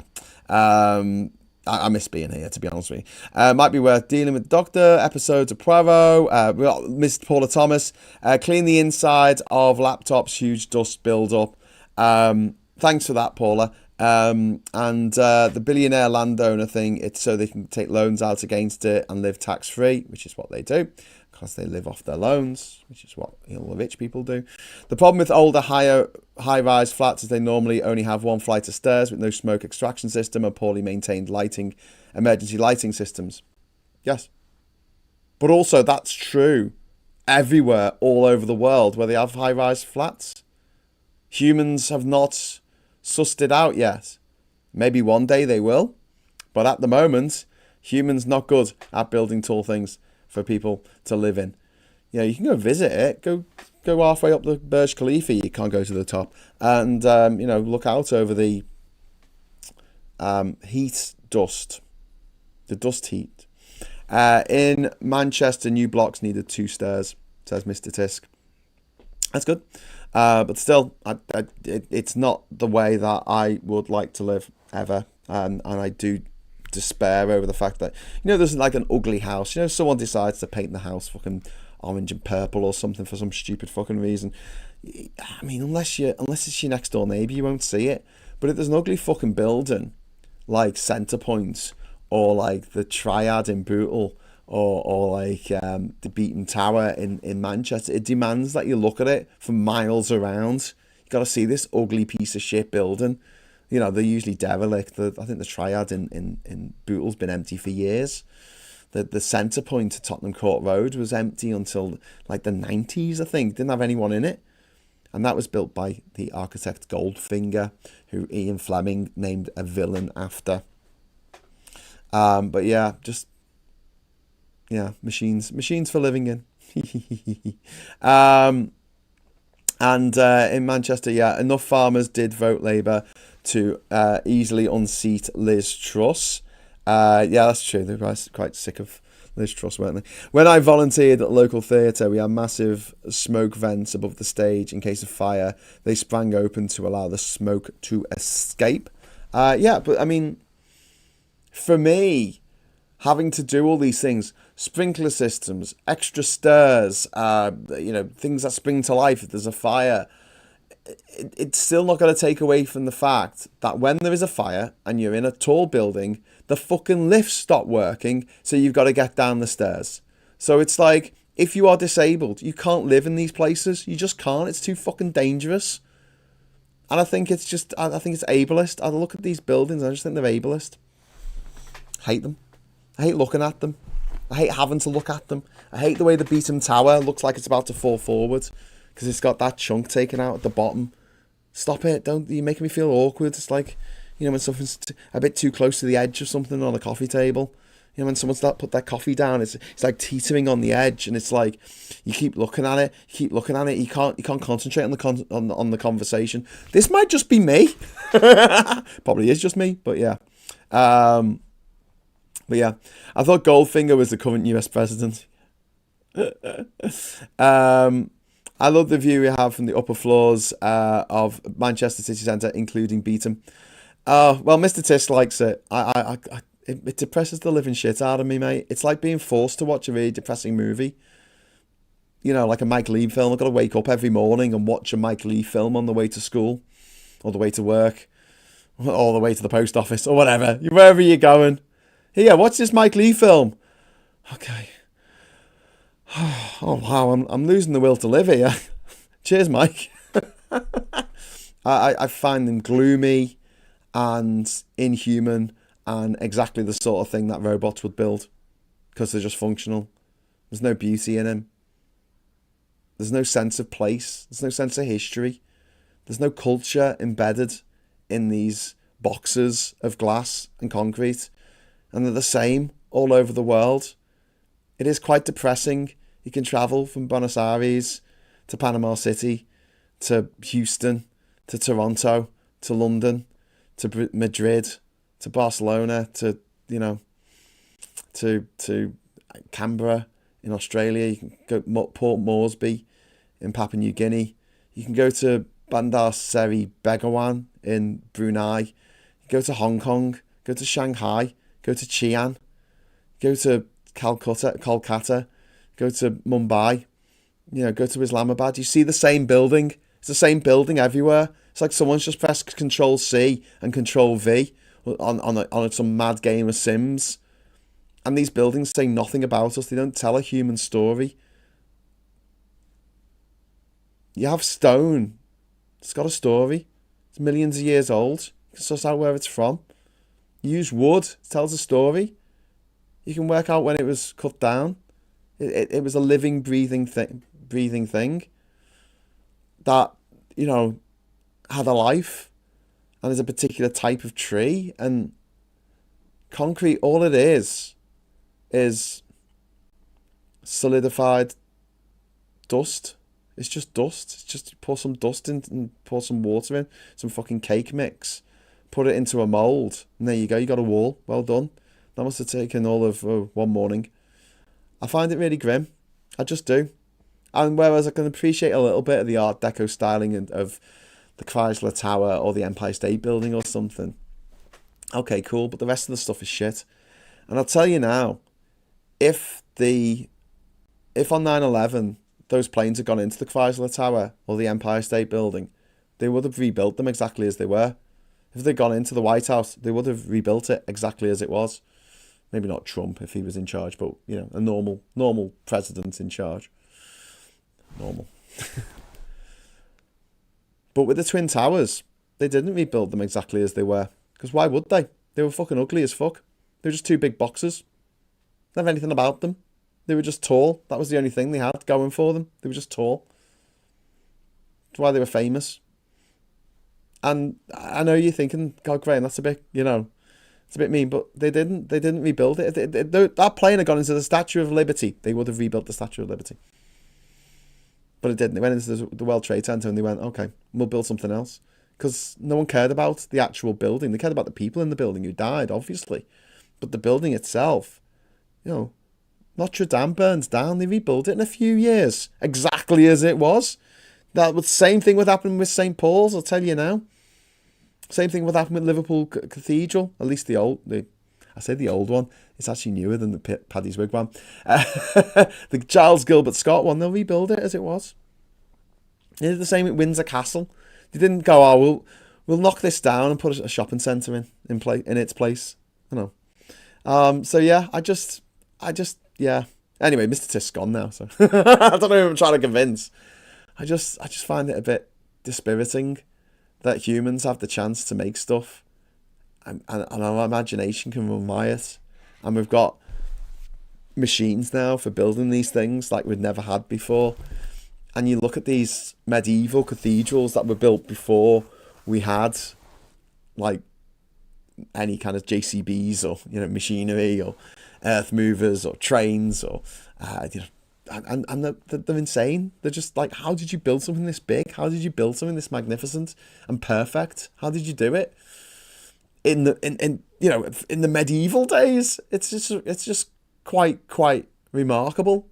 And I just find most generic modern architecture an insult. I just find it an insult, and I find it sad that people who had in cultures where they had a real strong architectural tradition.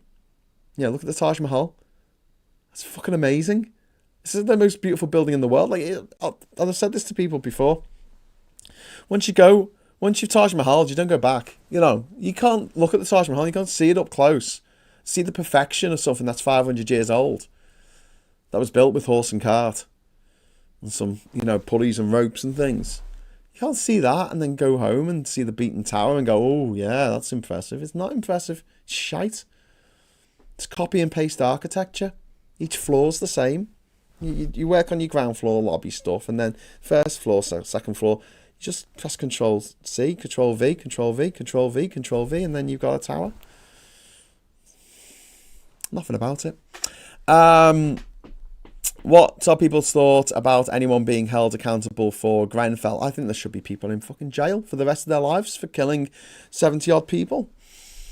I can't believe that. Well, I can believe because of the way Britain is, but while the fire was still happening in the tower blocks in Hong Kong earlier this month, while the fire was still burning, people were being arrested for the crime of allowing a building to exist that could kill so many people. Yeah, but building something big in the Middle Ages took decades. Yeah, but Andy, now we've got 3D printers or CND milling machines, whatever they're called. We've got computers, design. We've got trains and lorries and quarry equipment and dump trucks and big fuck off cranes. We've got equipment. That means that the building of this stuff wouldn't take as long as it did in the Middle Ages, because you don't even have to employ a mason anymore. Sorry to the masons out there, but you can carve your rock with a machine and it'll make it correct down to the macromillimeter. It's fucking amazing. Micromillimeter even. Fucking cool. Do it. Make that Corinthian column. You know, get a block. Big block of sandstone. Put it in your milling machine. Put your coordinates in your computer on AutoCAD or whatever you're using, and then press print. Go away. Have a beer. You know, enjoy your life. Come back. A few hours later, you got the top of a Corinthian column. Fucking perfect. Brilliant. You can get a fucking drone to pick it up and put it on top of the... Might be a bit heavy for a drone. I don't know. Ms. Paula Thomas, thank you. Trump has now ordered a new class of US warships called the Trump class. They will be like him, overweight, outdated, and overly expensive. Yeah, it's crazy. Thank you very much for the super chat, though. And Ivan Ambrose there. Going to get on some alcohol today and for the next few days. Oh, thanks, Ivan. And I hope you have a good time over Christmas, mate. The stay-in-place order was given. Would have been fine if there was a fire in a flat, but it was on the outside of the building, something the 999 caller handlers didn't know at the time. Yeah. But what a stupid system. Same thing happened in Hong Kong. Exactly the same thing. They were told to stay in place by the fire chief, because that's the system for these high-rise flats. And yet the fire was on the outside, and the bamboo. Well, actually, it's possibly the nylon covering that they had over the bamboo more than the actual bamboo itself. But yeah, the fire travelled very quickly up the outside of the building. Also, the design of the building did not help, because the corners of the building created a chimney effect, which isn't good when you're trying to not make a fire spread. So it's a very the architecture of these buildings were horrific, and we're going to keep on having these dreadful towering infernos. Talking of that movie, if you ever go back and watch this movie, you don't have to get in a time machine. It's fine. It's available on the internet. Watch Towering Inferno with Paul Newman and Steve McQueen. Steve McQueen plays the firefighter, the blue-collar firefighter, and Paul Newman plays the white-collar architect. And at the end of it all, after the big adventure, big disaster film of the 1970s, the fire chief says to the architect, "We can't get above the 16th floor. We can't get that high up. And if you dickheads keep making these buildings higher and higher, one day, it won't be just a dozen people burning to death in the towering inferno. No, it will be thousands."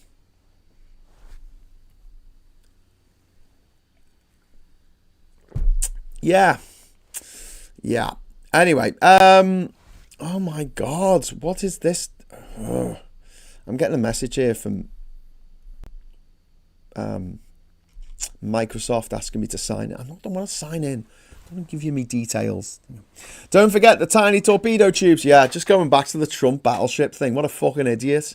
He wants a big battleship. Battleships are pointless now. All that's going to happen is it's going to get one torpedo and the whole thing's going to go down with the fucking $1 trillion railgun that you can only use 4 times, and all the fucking nuclear material on board. It's all going to go down into the bottom of the sea. Brilliant. What a great plan. What a great plan, dickhead. Why don't you have, for the same amount, like, for one ship, $15 billion. That's what they're saying it's going to cost. $15 billion. You could make 1,000 tiny ships, small ships, just big enough to have 1,000 drones on each one. And then you could have the capacity to have 1 million drones. 1 million drones going and smashing up whatever you want it to smash up. And yeah, some of them will get shot down, but not all of them. That's a smart move. That's what I would do, but I'm not a military expert. Do you know what I mean? I'm not an expert in anything, really. Except moaning about stuff. moaning about how things are. It could just be so much better. So we're going to go back now to the list that I was reading out, because my computer has calmed down a bit. I think Google Chrome was trying to... I don't know. It was trying to update. Why is everything trying to update? Adobe One Kenobi. Update the first, Luke. Right, where were we? We were on... Oh, God, we've got loads to go through. Housing. Right.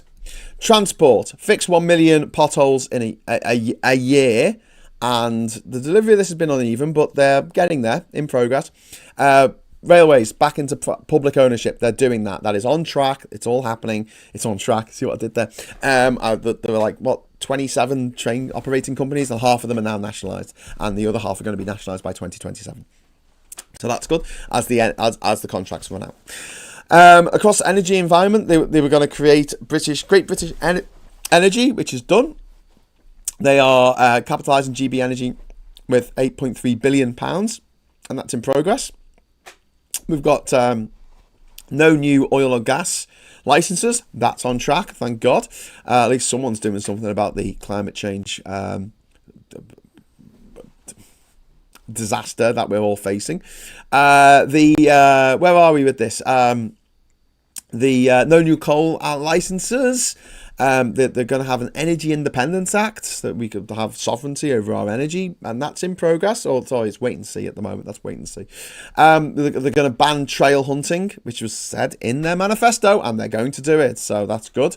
They're going to cut sewage pollution in half by the end of the decade. That's under wait and see.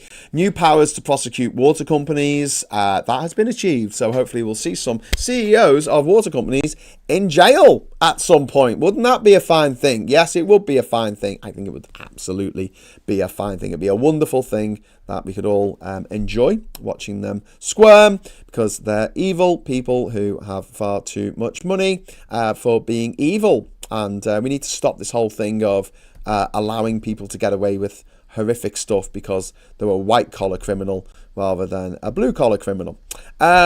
What else have we got in the chat here? Okay, but GB Energy isn't about reducing bills. It's about paying private companies to invest in the UK energy infrastructure.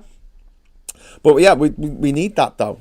I mean, yeah, let's drive down bills as well. But if you think about it, if we can get renewables to produce 99% of our energy needs for household needs, yes, it will bring down, in the long run, it will bring down on our energy bills. But we need the whole grid to be rebuilt. Not all of it to be rebuilt, but we need to have a way of delivering power around the country that works with renewables rather than working with coal-fired power stations, which we don't have any more of anymore, which is good. Alice doesn't live anymore. Anyway, so we've also got the Energy Independence Act, and we've got 3 new national forests. This is a thing in the Labour manifesto which appears on track. We're going to get some new forests, which is exciting. And there's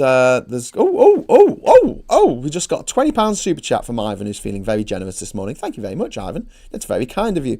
Did people see the latest YouGov poll yesterday? I won't be complacent, but refuck have gone down. Let's keep watching this space. The scandals have really been relentless on them in the public domain lately. Yes, I think their numbers have like halved, haven't they? Or their lead has halved in just the last week. They've really gone off a cliff because Nigel Farage is a horrible man who was horrible to his friends in school. His friends, the people he went to school with, they weren't his friends.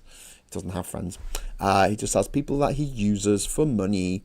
And health and social care, right? 2 million extra NHS appointments a year. They've actually blown that one out of the water. They've actually managed to get 5 million more NHS appointments a year, and they're trying to return to 18-week waiting times. This is still far off, but it is improving. They want to train thousands more GPs. It's kind of unclear, disputed on how that's going, but also training more midwives. That's also pretty unclear what's happening with that. But transform the NHS app into a full front door by 2028, which would be fantastic because the NHS app isn't great at the moment. Talk to Mike Dix about being able to join up things from different NHS trusts and the GPs and your results coming in and what operations you've had and what procedures you've had and all that. Having that all together in one place would be great, and that's not the situation at the moment. The NHS app is quite limited, but it is getting better. National Care Service, that's wait and see. This is to do with something that the Lib Dems have really been pushing for as well, which is to take care a lot more seriously especially for the older generation, who need constant care, and some, not everyone, but some people need constant care, and being able to deliver that in a way that is fair and equitable across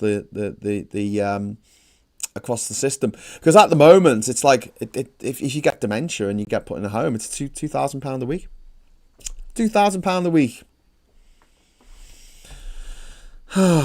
Which isn't fair. And also, we should be supporting people who care for family members a lot better than we do, because in the long run, it's cheaper than employing someone to look after people.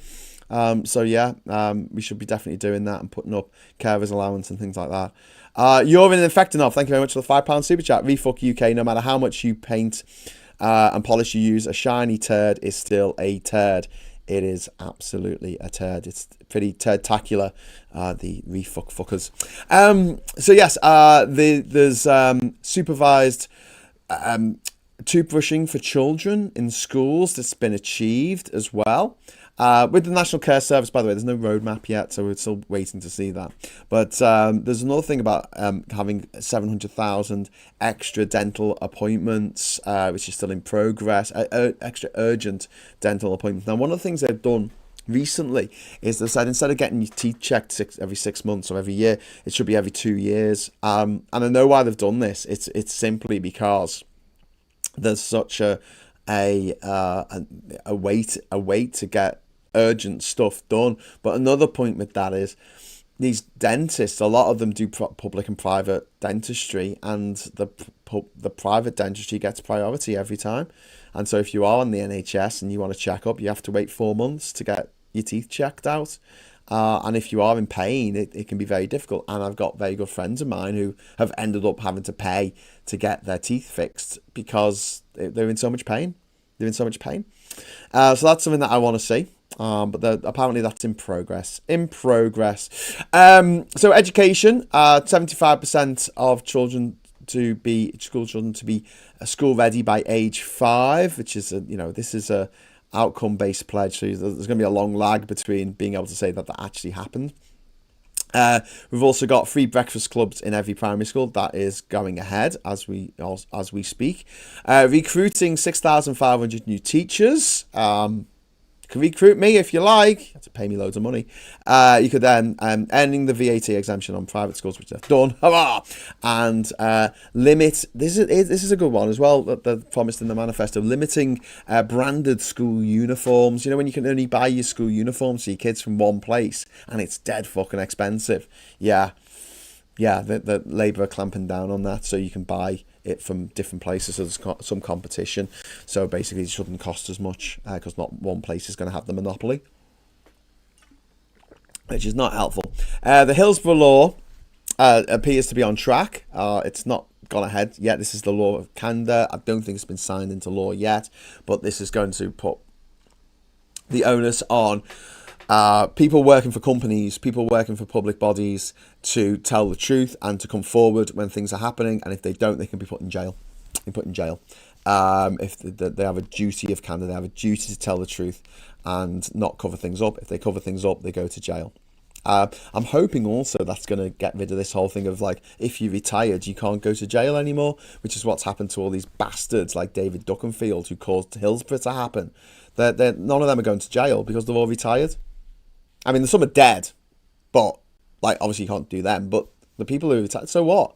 If you murder a bunch of people, and then you say no, it's okay now, you can't put me in jail for this because I've retired. So if Harold Shipman had said, "No, I've retired from being a doctor. You can't do me for this, for killing all those people," wouldn't that be a bit mad? Yeah, would be a bit mad. Retirement shouldn't be any kind of defence of like, oh well, it's all right now, I've retired. That brought all those people back to life. There's going to be a new offence for assaulting shop workers in particular. That appears to be on track, and they've reviewed the sentencing framework, and also they are giving a neighbourhood policing guarantee that is in progress. They want to halve serious violent crime, and this is an outcome pledge, so there's no data there yet really. It's going to be about waiting and seeing over the course of the Parliament.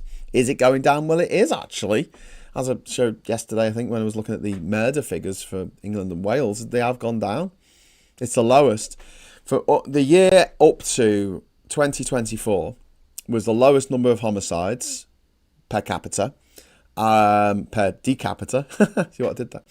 The lowest number of homicides in my lifetime, and I'm 46.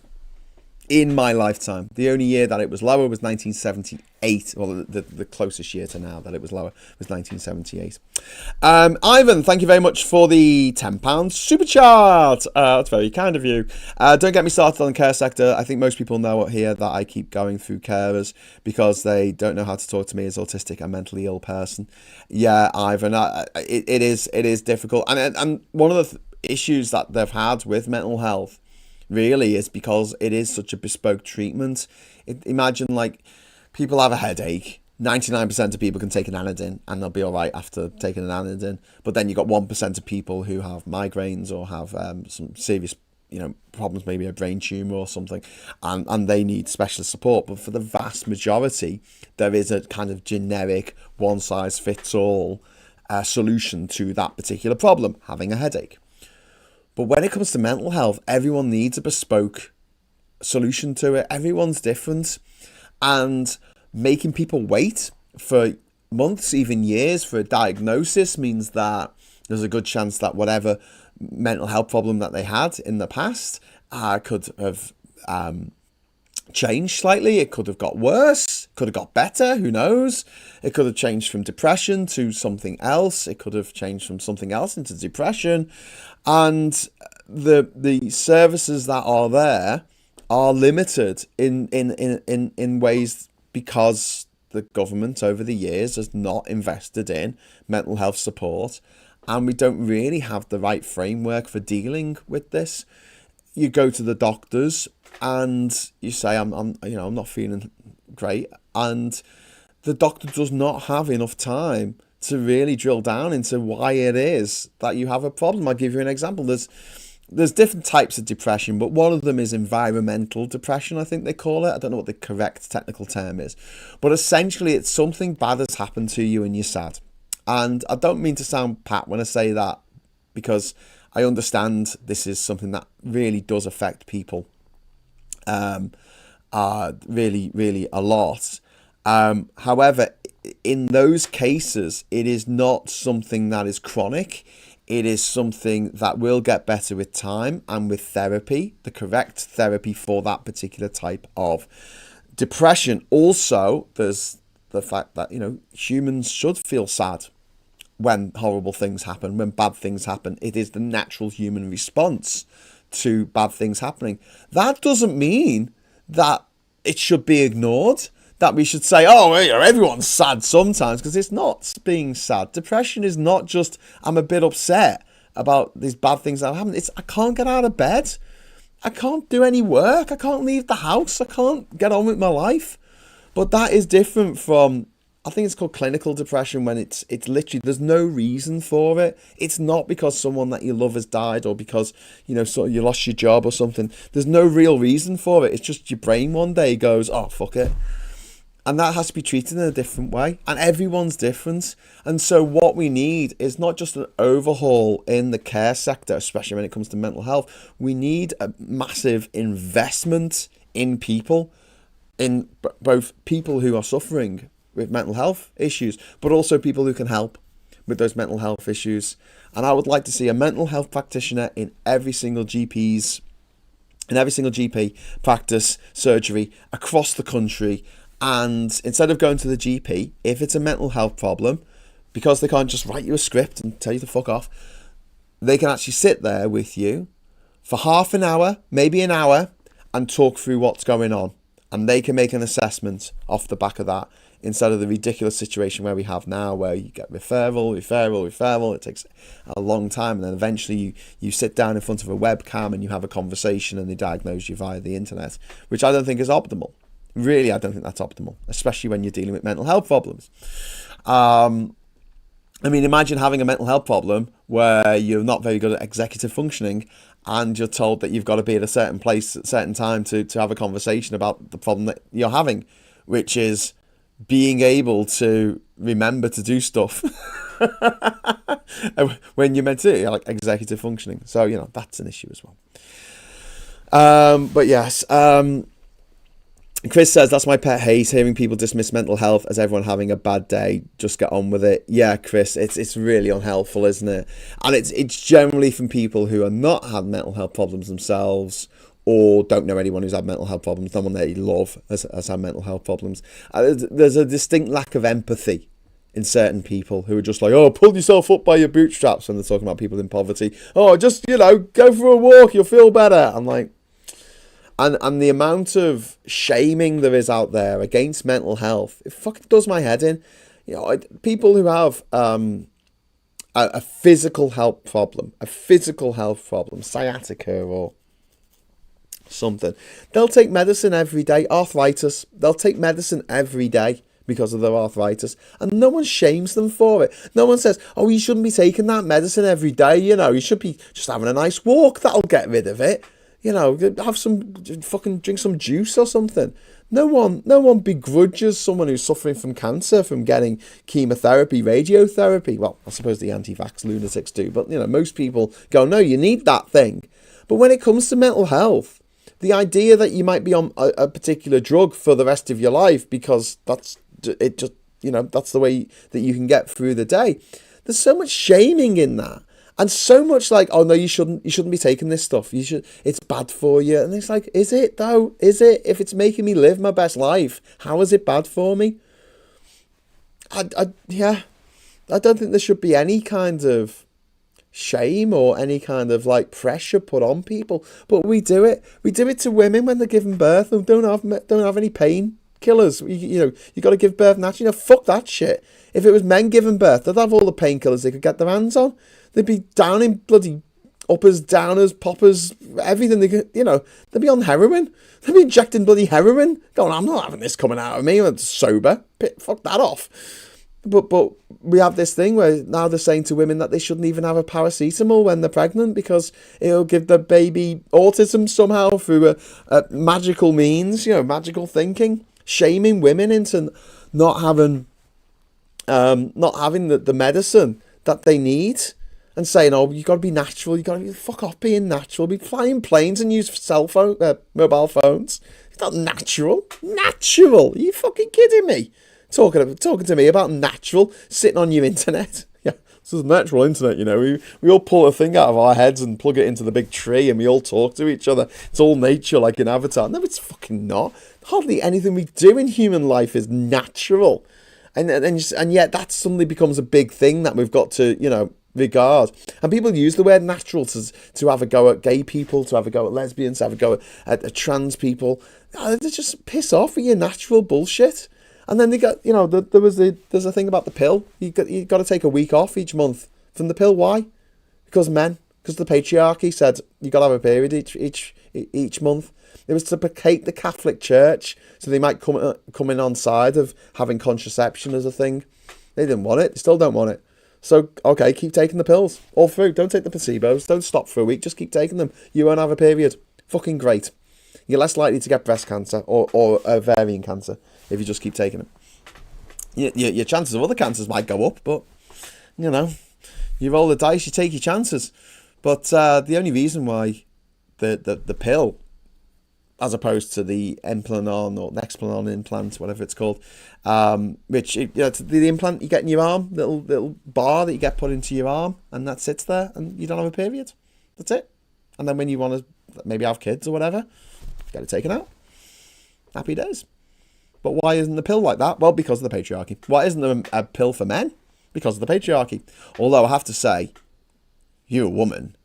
Would you really trust a man who said, it's okay, I'm on the pill? Yeah. Ivan, thank you very much for the £10 super chat. With carers, I have my physical difficulties, which I need help with too.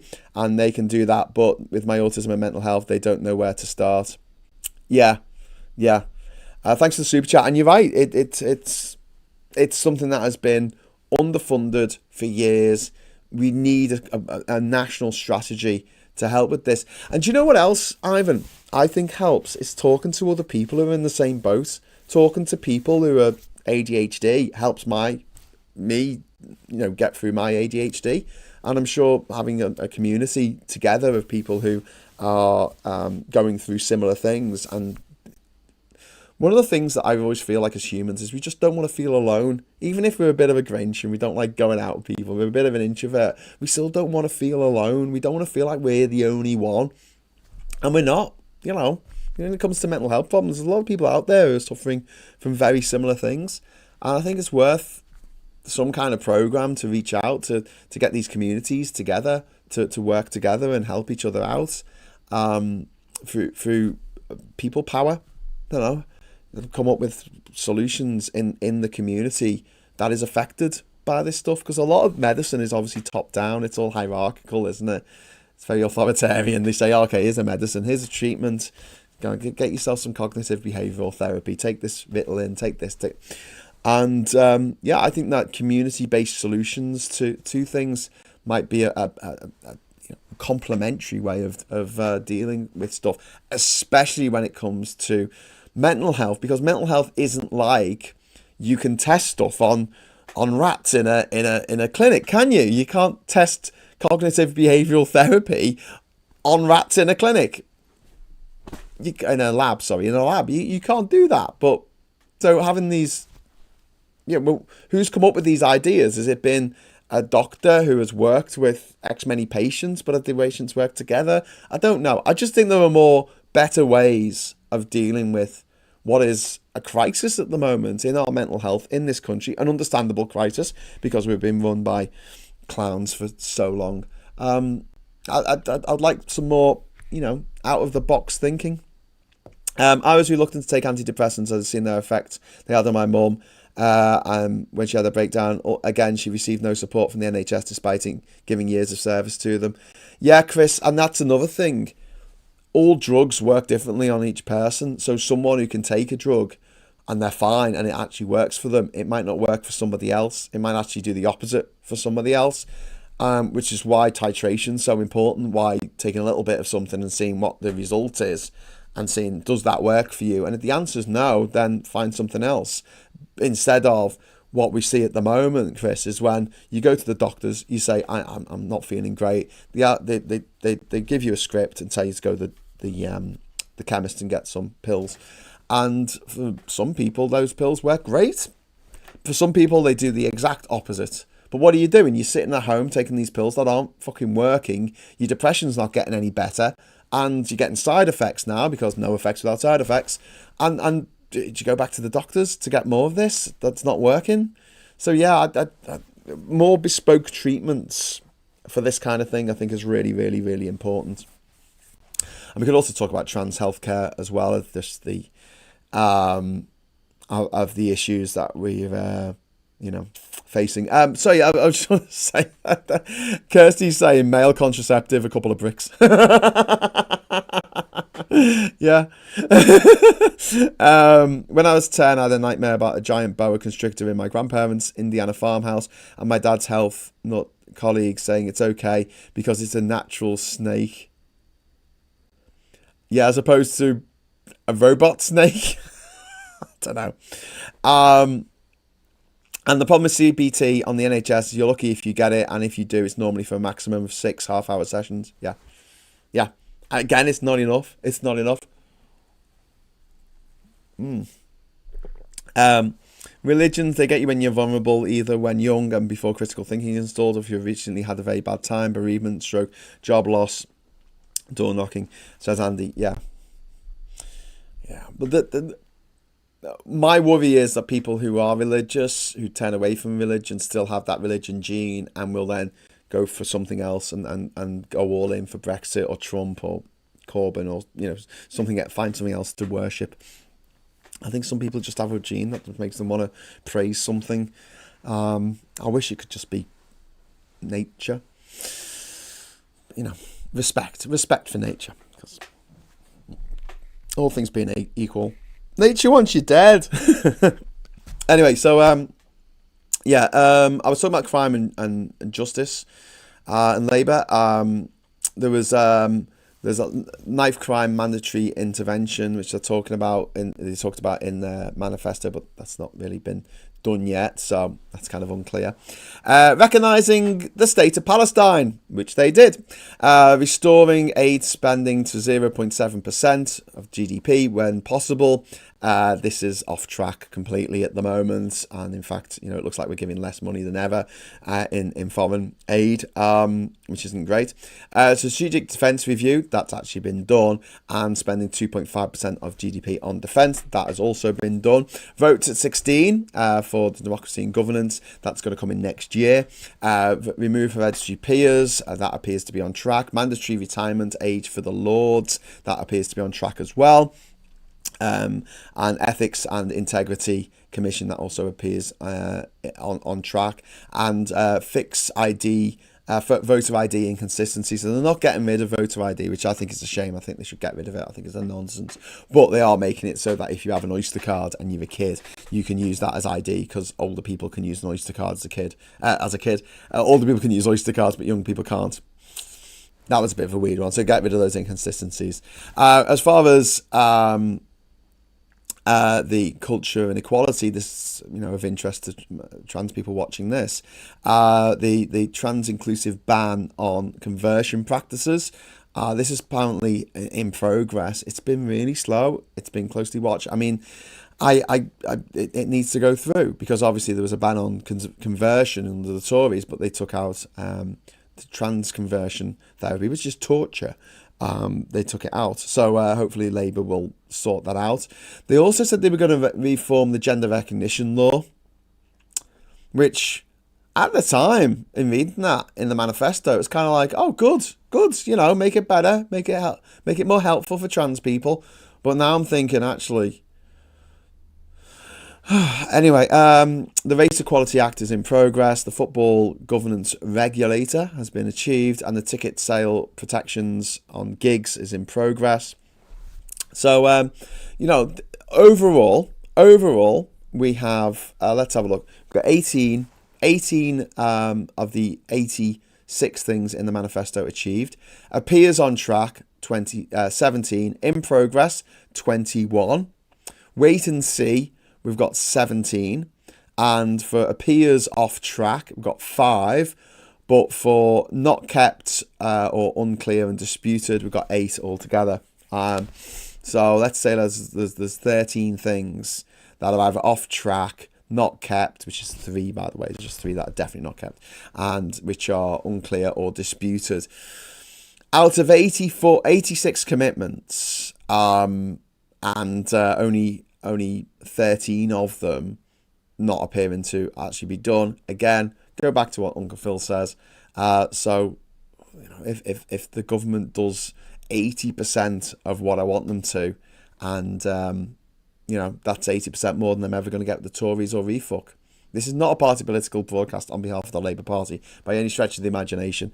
I think that the record in office has been mixed at best. That's being generous. Could do better. As my teachers used to write on my report every year, could do better if he tried. That's how I feel at the moment. I think next year is going to be a big year for Labour. They really have to get their shit together, especially when it comes to comms. And they need to start really delivering people. FedEx, here's a person. They need to be delivering for the British people in a way that I don't think that they have been able to explain that they are doing for the vast majority of us who aren't, politics wonks. Just us lot. Ivan, thank you very much for the £10 super chat. CBT doesn't work for a significant amount of autistic people, including me. This is the reason I stopped with NHS mental health provision and why I go private instead. Yeah, I completely get that, Ivan, and I completely understand how you feel about it and why you feel that way. It makes absolute sense for you to want to have a better system in place in the NHS. And CBT, cognitive behavioural therapy, seems to be just the thing that you are given on the NHS, when other therapies might work a lot better for certain people. And I know that CBT doesn't work for everyone. I know people that CBT has worked for, by the way. I'm not going to sit here and diss it and say it doesn't work at all. It does work for some people. In the same way that, I can't just say peanut butter is the most disgusting food stuff on the planet, because some people quite like it. Do you know what I mean? Like, I don't know why, but they do. They think it tastes great. Okay, it works for some people. It doesn't work for me personally, but I wouldn't like to see peanut butter banned, even though it wouldn't affect me in the slightest if it was banned, because I don't eat it. But I'm trying to give an example. There's not much I don't eat, you see. I do eat satay, though. That's basically hot peanut butter, isn't it? But yeah, okay, I have to distract the kids with my partner wraps things. Also need trifle sponges, but everywhere seems to have any left. Nowhere seems to have any. Oh, sorry about that, Martin. And Graham is saying delivering. And Daylight M says CBT works for me. Yeah, I know people who it worked for as well. Peanut butter rocks. You see, Diz. You see, it's people who love peanut butter. It works for some people. Doesn't work for me. But Brussels sprouts do not work for me. I don't know what Marmite does. Some people hate Marmite. I think it's lovely. Like a bit of Marmite on me cheese toasty. But yes. So I'm gonna have to get going now because I have got some presents to wrap before my lovely partner comes back in about an hour's time. So yeah, I'm gonna go and do that. So we didn't have a paper review today, but all the papers. Should we do a very, very quick paper review? Should we do like one that just takes 5 seconds? Let's have a look. Before I go, since it's Christmas, let's see if we can get a paper review here. Probably horrible stories about horrible people. We've got the Mirror there and the Times. The Find Me Some Friends says this seedy nonce who is part of the royal family. So I'm going to try and just get that across there. Is that better? Oh, it's too far over. I can't see both screens at the same time. This is annoying. I need an extra screen. Why don't I just get myself an extra screen? Right, one sec. I'm going to get this. There you go. Sorry, I was just trying to get it centered. Right, Mirror, Find Me Some Friends. Asking for inappropriate friends. This is the eighth in line to the throne, or he was, former Prince Andrew, being a massive nonce. Maxwell sought pretty fun girls for Andrew. That's Ghislaine Maxwell there and Prince Andrew. We've got farmers win tax climb down, which I was talking about. Starmer's humiliating U-turn on farm tax. I don't know why they have to report it like this. Like, seriously, did we get another super chat? No, we didn't. It's just the animation came up. I don't know why we have to report it like this. My name came up as well. They do something that the papers want them to do, and then they get shouted at for doing it. Okay. We said we were going to do this thing, right? And when we said we were going to do this thing, people kicked up a fuss. I said, we don't want you to do that thing. Okay? So because we are a democratic state and a democratic party within a democratic state, we have listened to the concerns of farmers, or we've listened to the concerns of the public, of voters, of whoever, of disabled people, of trans people, and we have decided to do things a little differently to accommodate the concerns of those people. Okay, so farmers were very concerned about inheritance tax, having to pay it and losing family farms as a result. Okay, well, we'll keep the inheritance tax. It's only 20%, not 40%. You can pay it back over 10 years. But what we're going to do is we're going to lift the threshold from 1 million that we were going to do, but was never implemented, from 1 million to 2.5 million. Okay? All right. So we're going to meet you halfway. That is not a U-turn. That is a negotiation in a democracy, and it is healthy for a democracy. And it fucks me off the way these newspapers have to turn it around to something that it's not and say, oh, it's a U-turn. They demand this stuff and then go, oh, it's a U-turn. How dare you have done that U-turn that you just did? And it's like, you wanted us to do this. You wanted us to change our mind on this or change our policy. We have listened. But they want it to be like, they want the government to be like one of these bloody DJs who plays a song that no one's dancing to the end of the song. And if, woe betide any DJ who realises after the first verse that no one is dancing and goes, okay, I'll just fade that one out and fade the other one in and play a song that everyone wants to dance to, like, I don't know, Kajagoogoo or something, or NWA. I don't understand. I do understand why they do it, because they just want to cock a snook at the Labour government, but at the same time, man, it's very frustrating. Anyway, Andrew, fun girls and inappropriate friends. Epstein files reveal email exchanges reveal new loathe actually. This is a story about privately educated Richard. What the fuck's his name? Richard Curtis, who wrote Love Actually, and his privately educated wife, so it's two privately educated people, complaining about a campsite that's going to be built near their village that they live in. Find me inappropriate friends, says privately educated former Prince Andrew there as well. We got Andrew faces pressure after Epstein reveals girls' emails. Fight goes on to completely scrap farm raid. Okay, so the Express isn't happy either. Even though there was a U-turn. Did you not see the U-turn in the other paper, Daily Express? No, okay, all right, whatever. We've got the Financial Times here. Labour climb down, shrink share of farmers facing inheritance tax to 15%. Oh, right, okay. Oh, yeah, because not everyone was going to face inheritance tax anyway, so now 85% are not going to get inheritance tax. And we've got this is more than a service, it's a hope. This is about Kate McCann's rare and heartfelt pledge for our safe call line for missing children. And also we've got farmers cheer as Starmer U-turns on tractor tax rate. It's not a U-turn, it's a negotiation. It's the outcome of a negotiation between a government and the people, and the negotiation has made the government make some concessions to keep the people sweet. Great.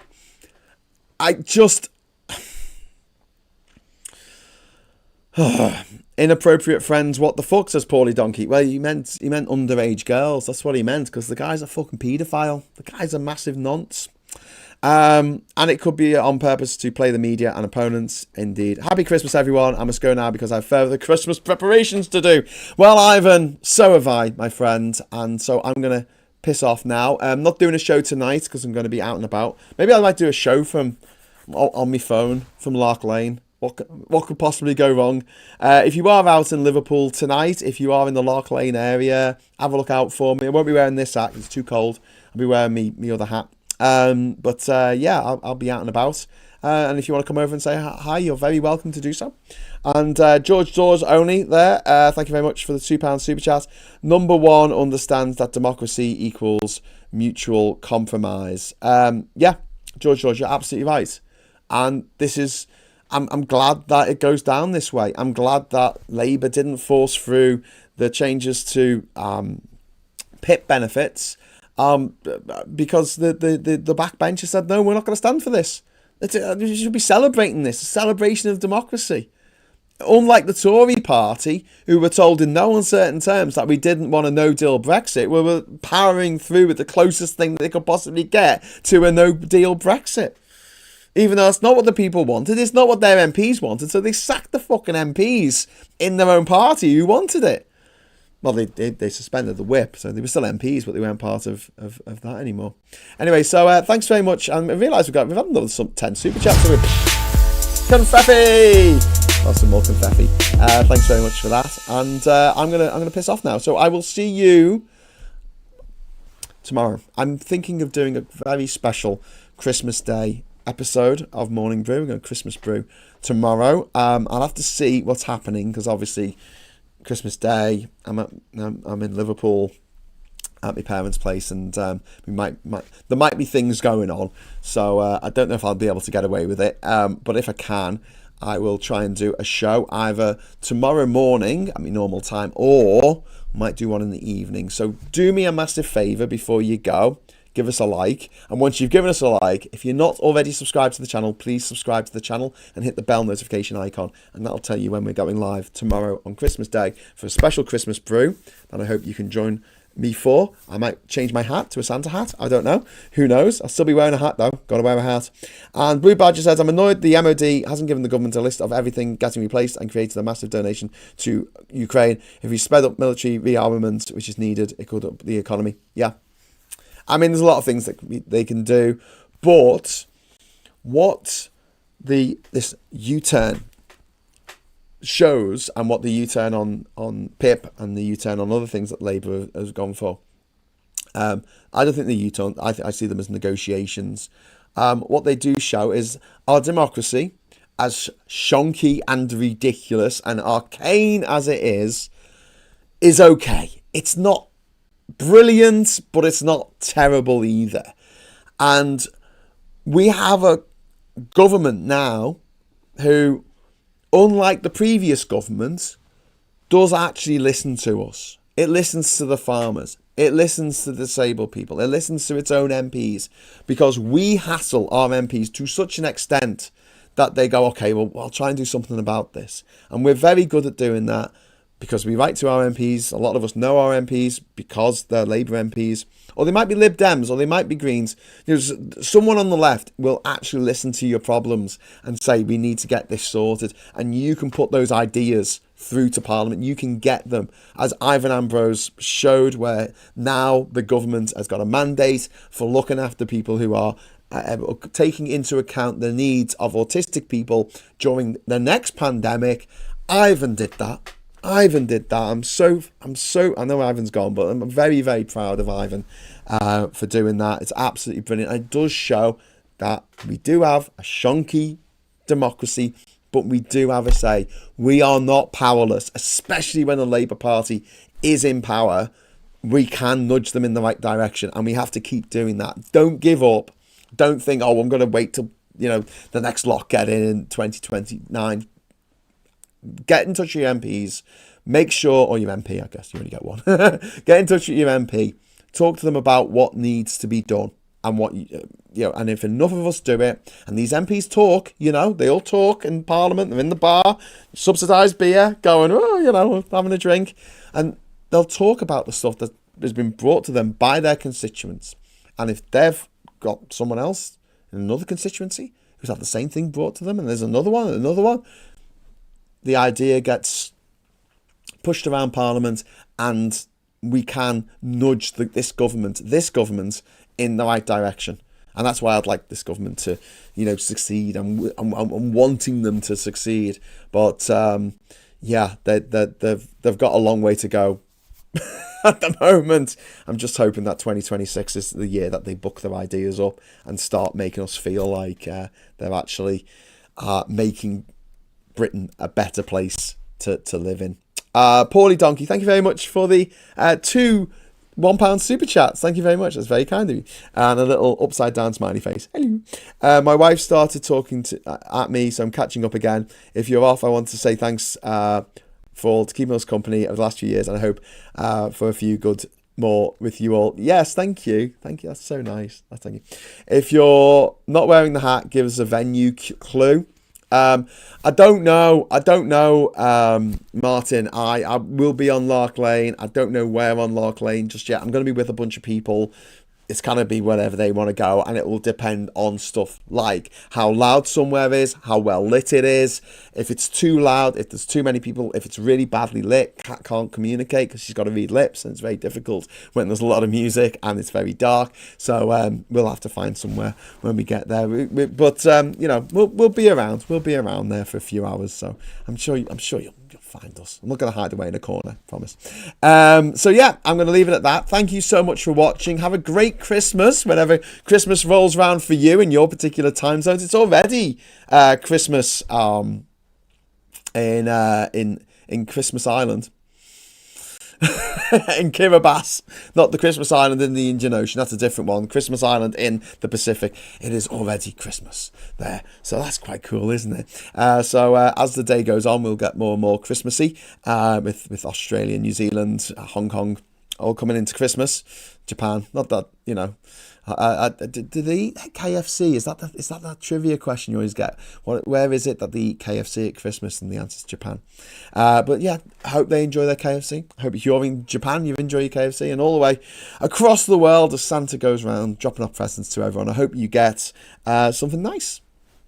No, you might not get everything you ever wished for, but just something nice. The little wins.